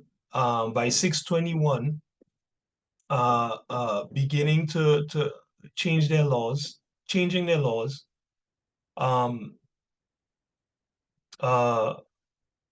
555 being kicked out of his land completely. 539 to 519 confessing, right, that he was already colonizing Europe this whole time, or colonizing Japheth's land this whole time. Then we have an account in 509 to 496 BC of another Edomite introducing democracy to Athens, man, right? It says in 507 BC, the Athenian leader Cleisthenes introduced a system of political reforms that he called Democratia. Come on, family. Come on, family. Right? Or rule by the people. From demos, the people, and kratos, or power. Okay, so Democratia literally means the people power. All right. It was the first known democracy in the world. All right. Now we know this is not true because we just read about these guys introducing democracy from before. All right. They may be saying this because this is when it was fully accepted, perhaps. But my take on it is that this person only knows so much, right? So let's go here. Let me see. What do I got here? Okay, so the receipt from that is from history.com. All right. So let's go to 496 to 358 BC. Now we're starting to get into the Macedonians and their conquests, essentially, right? From Daniel 7 and 8. Okay. So by 496 to 358 BC, Esau is ruling in Japheth's land. Okay? Esau is ruling in Japheth's land. All right. So Exhibit A, let's look at his king's list. Okay. So this is from metmuseum.org, list of rulers of the ancient Greek world. Okay. Here's their list of rulers. Okay. The following abridged list of rulers for the ancient Greek world is primarily for the rulers of the Hellenistic age. Very important. 323 to 321 BC. Okay, that's primarily who's on the list. after the time of Alexander the Great. In the preceding centuries, hundreds of years, the dominant geopolitical unit was the polis or city-state. Okay, so that's what they had before. That's what they had established. Okay, once they took over Japheth's land. Greek city-states were governed by a variety of entities, including what? Kings, oligarchies, tyrants, and as is the case of Athens, Athens was ruled by demonocracy. All right, that's what they set up there in Athens, Greece. Okay, of the Timanids. Okay, the Macedonians, the Edomites. Here's their ruler, here's their king list. Alexander the First, 496 BC. All right, to 454 BC. See that? 496 BC and down. All right. Esau ruling in Japheth's land. 496 here. We have Alexander the First, okay, ruling. And the king's list goes from 4s to 3s and on and on and on and on. And as the most I tell you, what do you call it? You know, evil was multiplied in the earth. Okay, as these people came into power. Where's that scripture where it says evil was multiplied in the earth?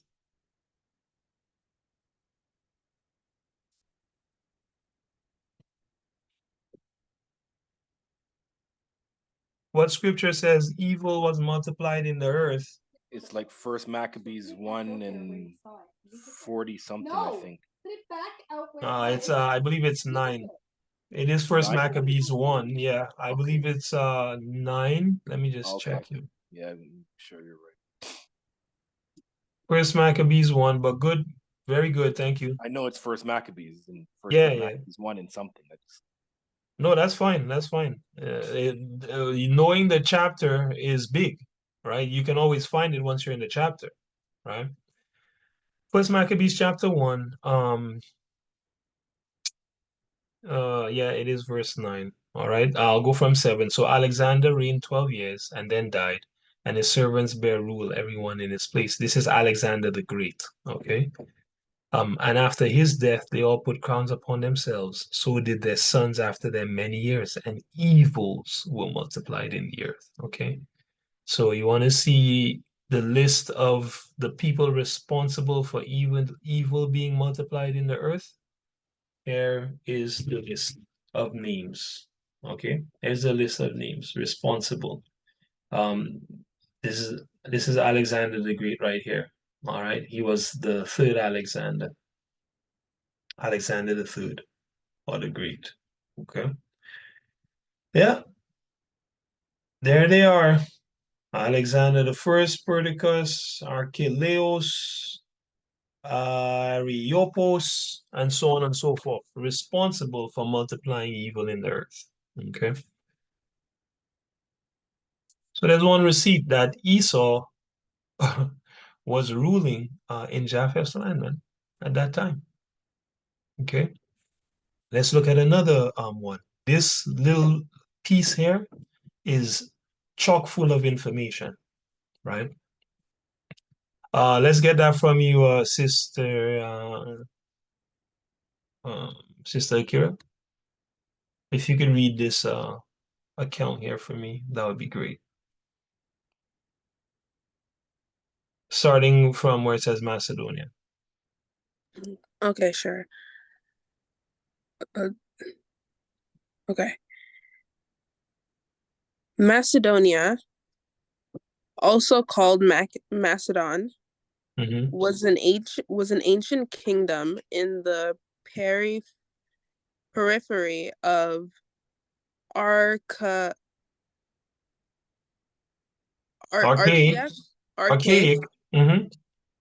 And classical Greece. So stop right there. Stop right there.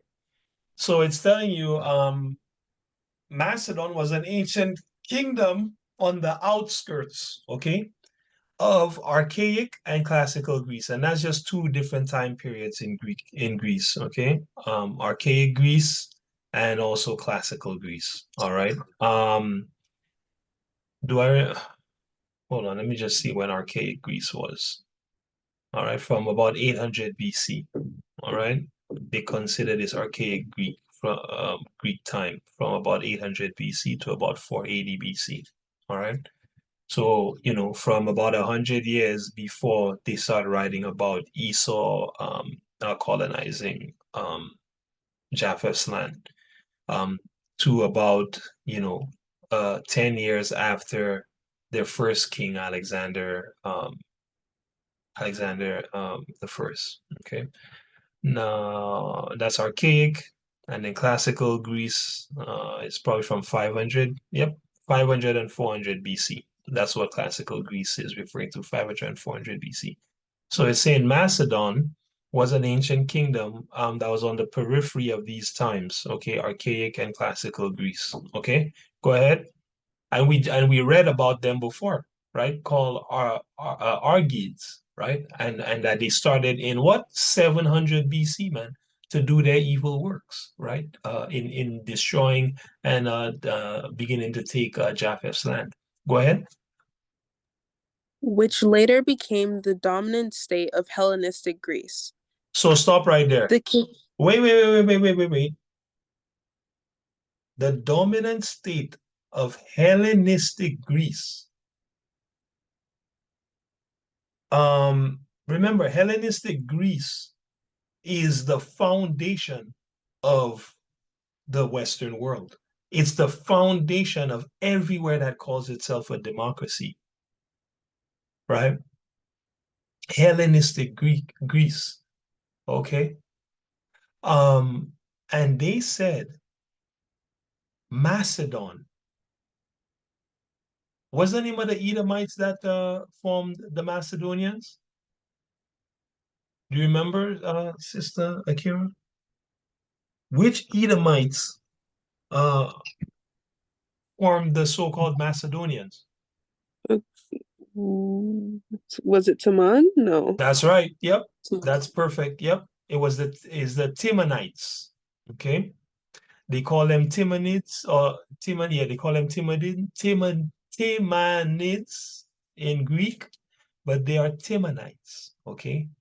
Edom. Those are the Edomites that we just got in the historical record. It said these Edomites were the dominant state of Hellenistic Greece, the most influential system in the world.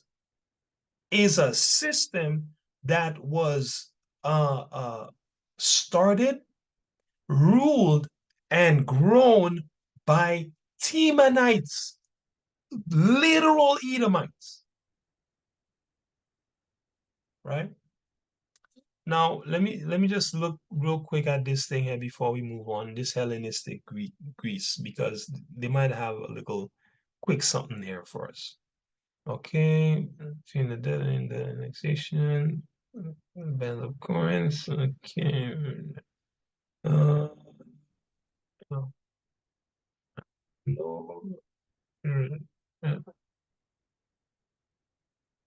And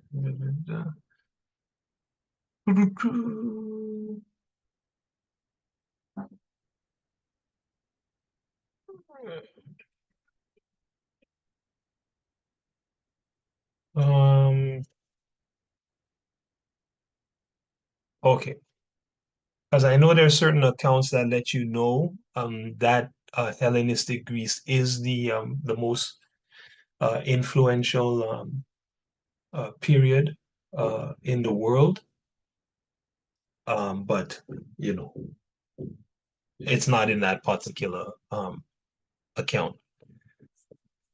I'm trying to anyway. Read on, sis.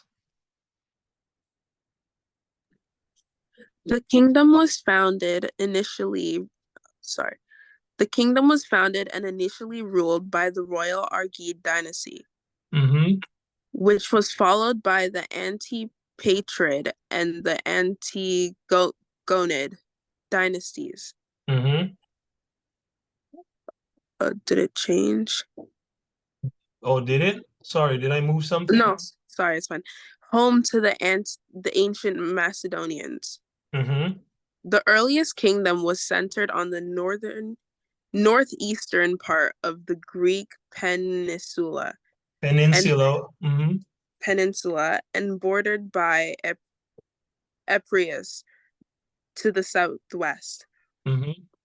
Illyria to the northwest. Mm-hmm.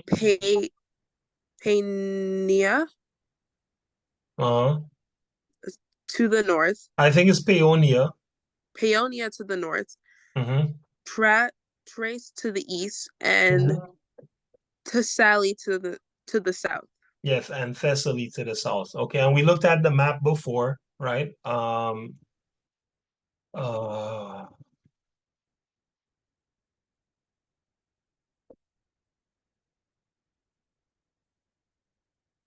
Okay, Thrace was on the east portion. I'm sure they just said there. Where was it?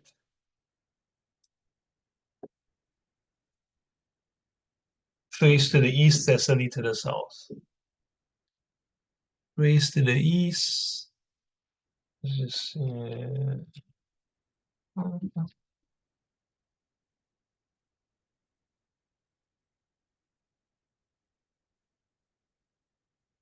it's a small map.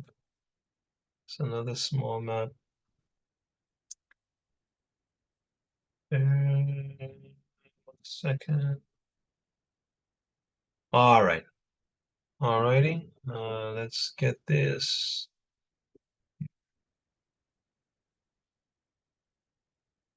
Right.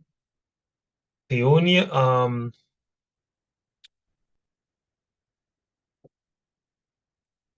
Macedonia. Okay. Macedonia right here. Okay. Thessaly south, Thrace east, Paeonia. Okay. And Pella, Macedonia. Okay. This is not matching properly, but this is basically what it is. All right.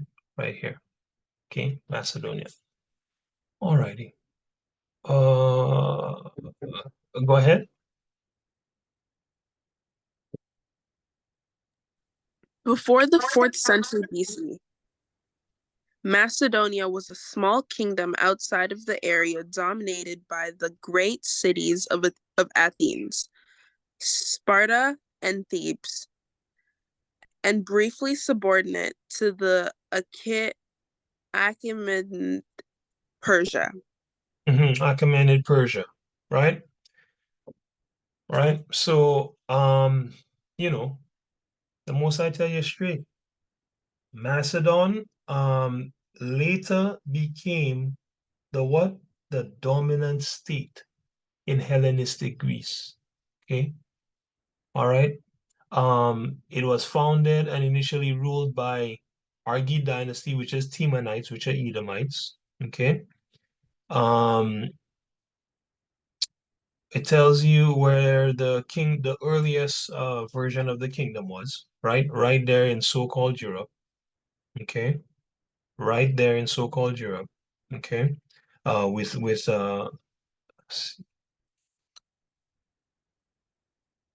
in modern day Greece. Why am I putting ancient Greece here? Okay, there we go. Oh, this is an even better map. This is a nice map. This is a nice map. Man, this is a nice map. The Peloponnese Islands, Argos, where they say they came from. They never came from there. Okay, maybe that's where they landed and began what thieving the people Peloponnese island. The crazy thing about this is, if I remember correctly, this island also had Hebrews on it, man. The Spartans were Hebrews. All right. And I think this is it. Yep, there we go. Here's Sparta, right? The Hebrews were the ones actually holding down stuff on this island, right? Before the Edomites came, right? And they started pushing out from Argos and ended up in Macedonia and, pushed out east. The rest is history. And where can we find this account in the scriptures, brothers? Where can we find the account of the Greek pushing into pushing against and destroying the Achaemenid, which is the Persian Empire. Where can we find this account?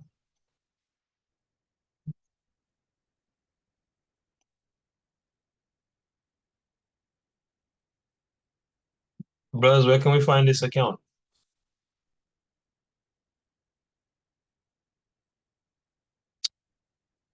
Brother Sean, you know? I feel like we just read it, but it's not on the top of my head. Yeah, it's in Daniel 8.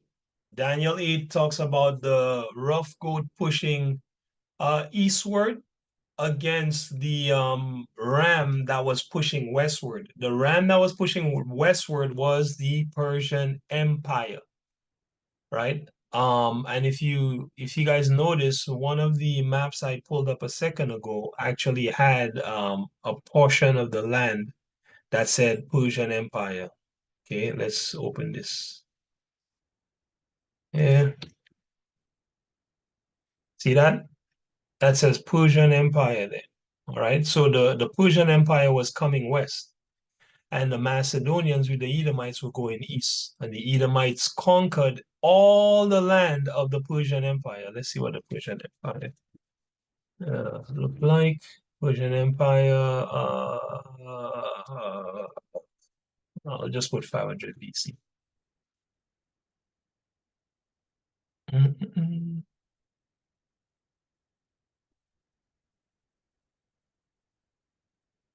All right, so this is, roughly the extent of the Persian Empire at that time, right? So the Persians were pushing west and coming into so-called Europe. See that? All of this was theirs, including all the hair. But at that time, Esau had already started thieving these people land, and now you want to push east. Okay, so let's see now. Alexander, remember these pieces of land, eh? Remember what you're seeing here. They had Egypt, they had this whole mid area here, including Babylon. They had Iran, Iraq, up to the Caucasus Mountains, all through the Caucasus Mountains. This whole area was theirs. All right, up to the Aral Sea, or the south part of the Caspian Sea, the Persian Gulf, right? Israel, the island of Cyprus, all this was the Persians. Now let's see Alexander the Great Empire.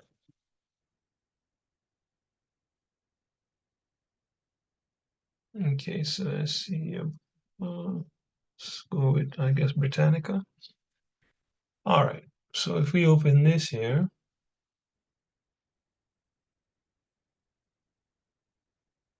you see that?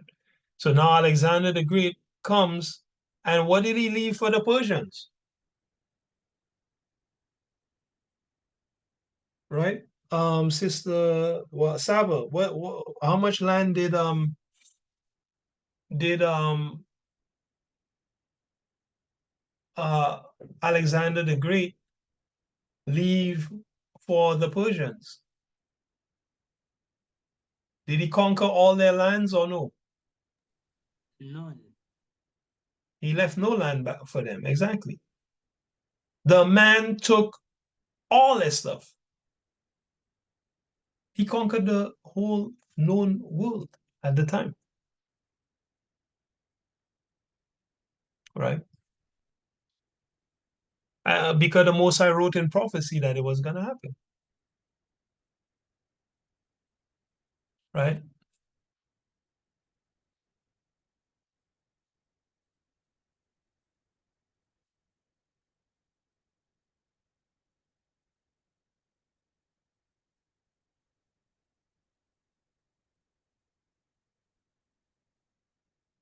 Let me just pull this up in Daniel 8, 1 second.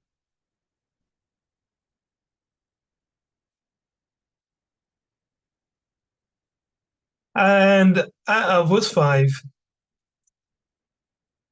and as I was considering, behold, an he-goat came from the west. A he-goat came from the west. He came from Macedonia, specifically. on the face of the whole earth, man, and touched not the ground, right? And the goat had a notable horn between his eyes. That was Alexander the Great. He came to the ram that had two horns, which was Persia, which I had seen standing before the river, and ran unto him in the fury of his power. And I saw him come close unto the ram, and he was moved with choler against him, and smote the ram, and brake his two horns. And there was no power, just like we just saw in the historical record, in the ram to stand before him. But he cast him down to the ground, stamped upon him, and there was none that could deliver the ram out of his hand. Okay? So, I mean, this is in the scriptures, man. Right? Did you finish this? Yeah, you finished that account there, that receipt there in 496 to 358 BC, right? Right, sis? Sister Akira? Yeah. Okay, perfect. Thank you. Let me see how much we have left. Okay. All right. We don't have much. Bear with me for a couple more minutes, family. It says here 359 to 336 BC. Esau dominates now the land of Japheth. Okay, 359 to 336 BC. All right. Brother Sean, can you read this account for me here?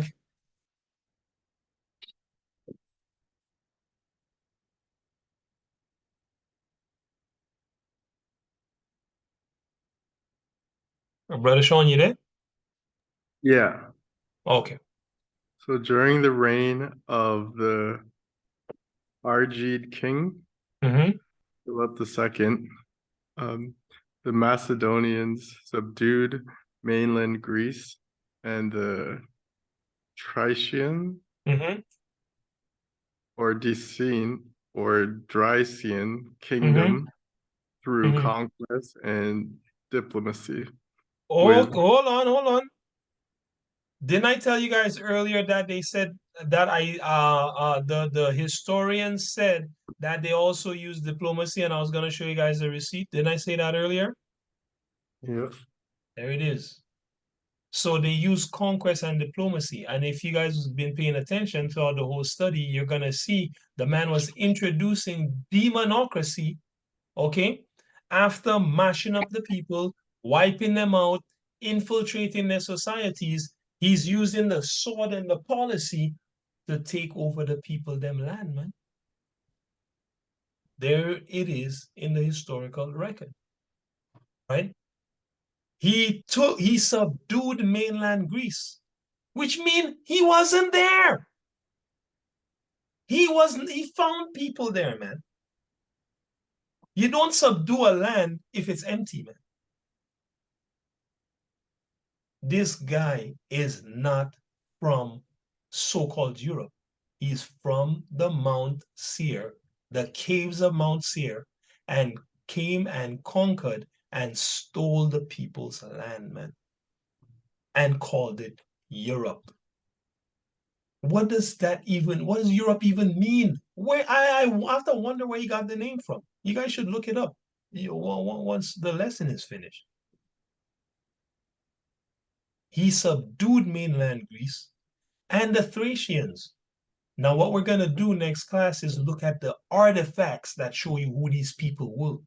So you could see that this damn liar replaced the people. Right? So he did it through conquest and diplomacy. Read on, Brother Sean, please. With a reformed army containing phalanxes, wielding the Saracens pike. Right. That's a long spear. That's a very long spear. Go ahead. Philip II defeated the old powers of the Athens. So stop. Wait. Philip II defeated what? The old powers of the Athens. The old powers. If it was his powers that was there since time immemorial, why is he calling it old powers? it would have been your powers, brother.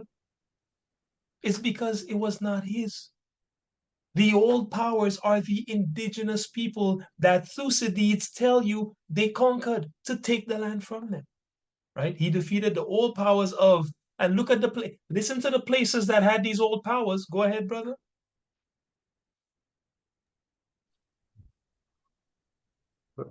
The Athens and the Thebes in the Thebes. battle, Thebes in the battle of the Charonia in 338 BC. Right. Philip's second son Alexander the Great, leading a foundation of Greek states. A federation. Hold on, a federation. So they had a whole conglomerate of Greek states. Okay, that Alexander the Great was leading. Okay, go ahead. Accomplish his father's objective of commanding the whole of Greece when he destroyed the Thebes after the city revolted. So stop right there.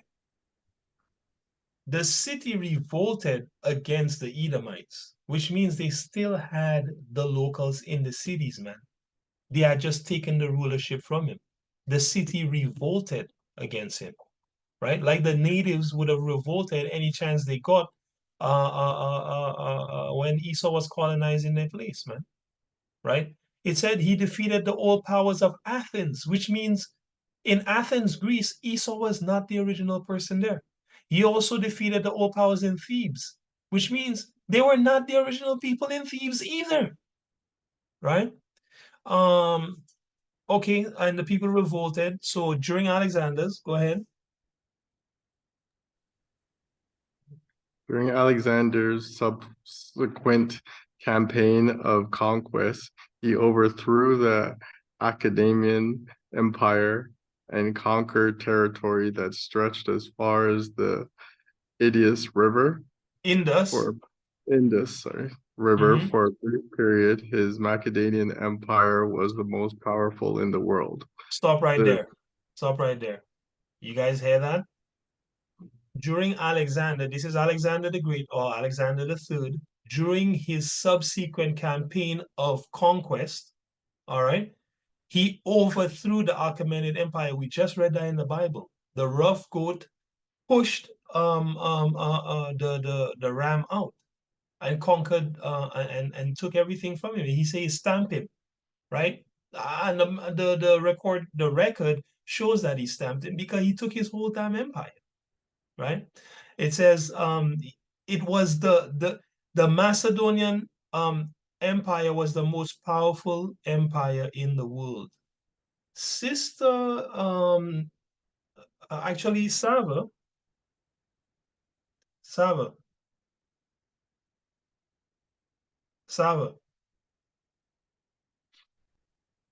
Yep. Who started the Macedonian Empire according to the Bible? Well, and the historical record. The Macedonian Empire is an empire of what? Which people?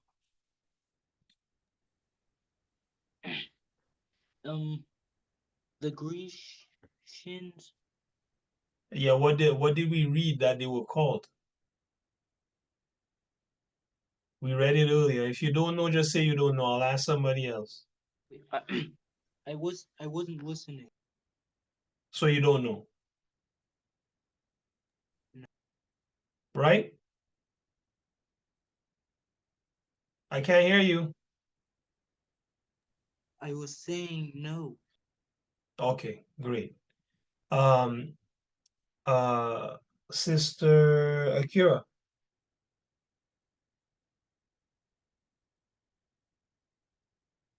Sister Akira, you there? Yeah, I'm here. The Macedonian Empire was started by who? Timon, the Temanites. Right, which goes back to Esau. Right? This piece of history just told us which empire was the most powerful empire in the world after the Persians?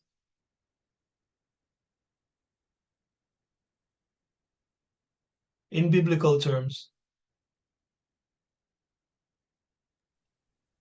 So After the Persians?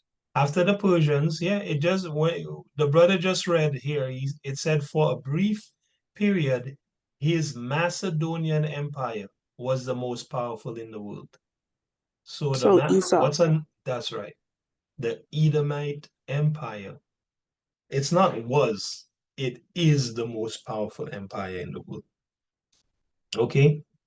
Because they're looking at it from the perspective that Romans are not Greeks or Edomites, which they are.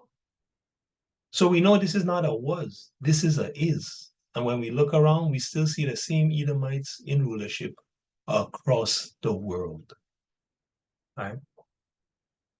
So for a brief period, it says his Edomite empire was the most powerful in the world. Okay? Read on, brother.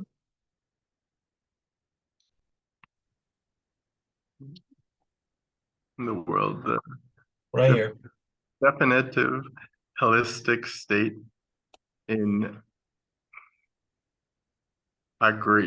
Inaugurating inaugurating the transition to a new period of ancient Greek civilization, engineering, Greek arts and lecture flourished in the new conquered lands, and advances in philosophy, engineering, and science spread across the empire and beyond. Of particular importance was the contributions of Aristotle, tutor to Alexander, whose writings became a keystone of Western philosophy. The writings of Alexander the Great's teacher, Aristotle the philosopher, became the keystone of what philosophy? Western philosophy. So the philosophy you see around you, the minds of these people, okay, come straight out of Edom. Aristotle taught Alexander, man. Aristotle's writings are the foundation of Western philosophy, the Western mind. The foundation of the Western mind is a Edomite. That's why the most I tell you, the ones that take the mark of the beast in their forehead, which is their mind, or their right hand, which is their deeds, are going to be destroyed. They're taking on the mind of Satan. The hairy demon from Hairy Demon Mountain. And they think they're taking on the mind of the Savior, Jesus Christ. I mean, really, it is the Savior. It's not the Savior, it's the killer, Jesus Christ. We know the Savior is Yahweh Shai HaMashiach. They think they're taking on, let me put it this way, they think they're taking on the mind of the Most High, man. The mind of what is good. When they're taking on the mind of the hairy demon from Hairy Demon Mountain. This is the power of the illusion that the Edomite who calls himself a European has the world under, man. Remember, the scriptures tell you only God can draw you, and then Christ works on you. Christ himself said it out of his own mouth. I think we'll end with this scripture.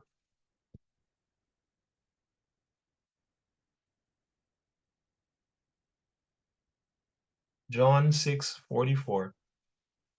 Brother Chris, can you pull this out, bring this out for me, please? John 6 and verse 44.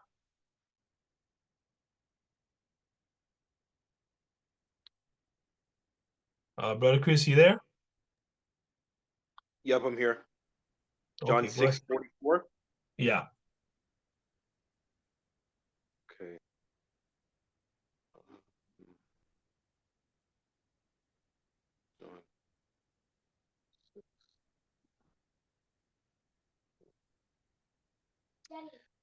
This is John chapter 6 and verse number 44.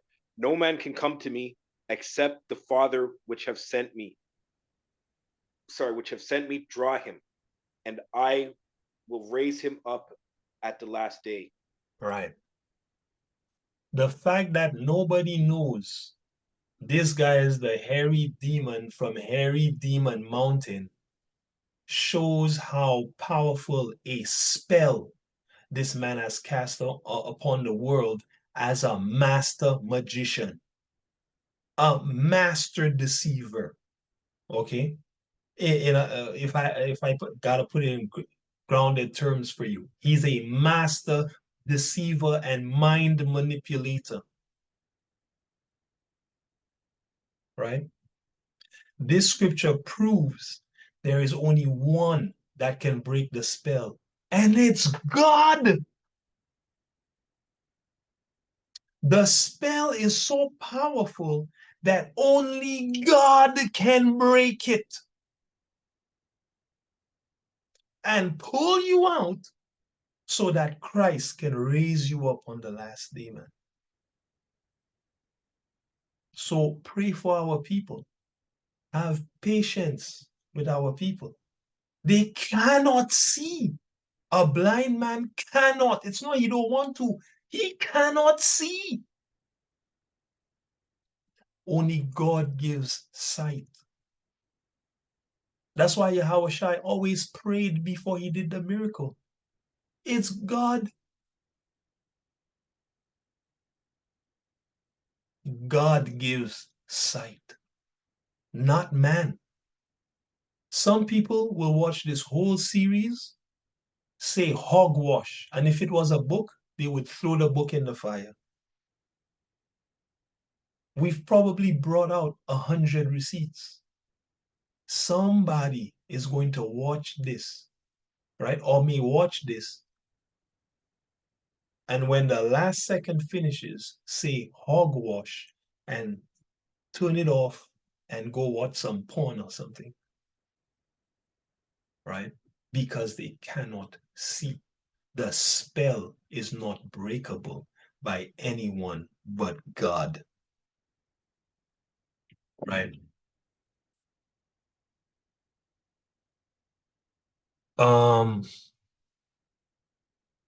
Yeah. Next week, we will continue, Lord willing, with part 4. Hopefully it'll be the last part, but it might end up being part 5 as well, because we're gonna be thorough and bring out all the information, right? We're gonna fire all the ammunition, right? Because this devil needs to be destroyed. The imaginations of our people need to be cast down so that they can wake up and see reality. So I pray that today was definitely edifying to everyone on the line and to everyone who will watch this, who is who has a legitimate shot by the hand of the Most High God. I pray that this lesson was edifying to you as well. And for the devils who are going to watch this, your destruction is at hand. So all praise to the Most High God. That's all I got. We will blow the trumpet.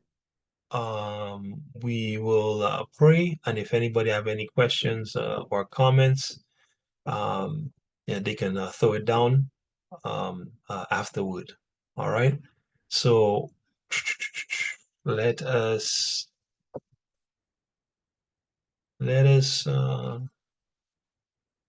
pray, man, and blow the trumpet. One quick second here. That going.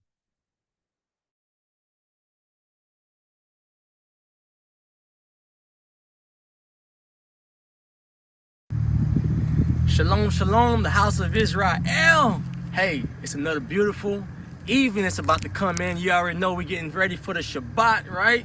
So Shabbat Shalom to all my family out there. I'm gonna go ahead and let it rip. This is my tradition. Every Shabbat I like to bring it in, you know what I'm saying? And when Shabbat's going on, I like to take it out. You know what I'm saying? In peace, in shalom, and great salutations, you know what I'm saying? So we're gonna go ahead and let it rip, and we're gonna make the heathens mad. You hear what I'm saying? Here it is, here we go.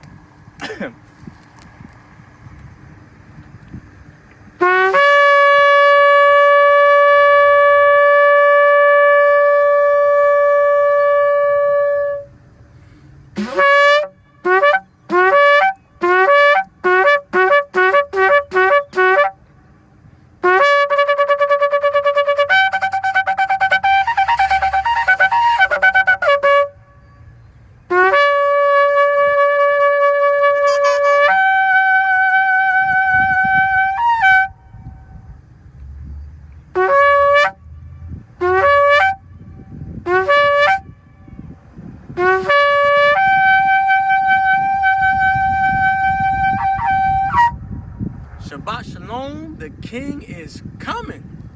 Bless y'all.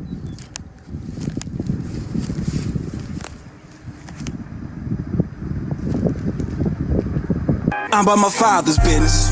I'm about my father's business. This mission has no limits. This mission has no limits. Stacking his knowledge to spend it. Stacking his knowledge to spend it.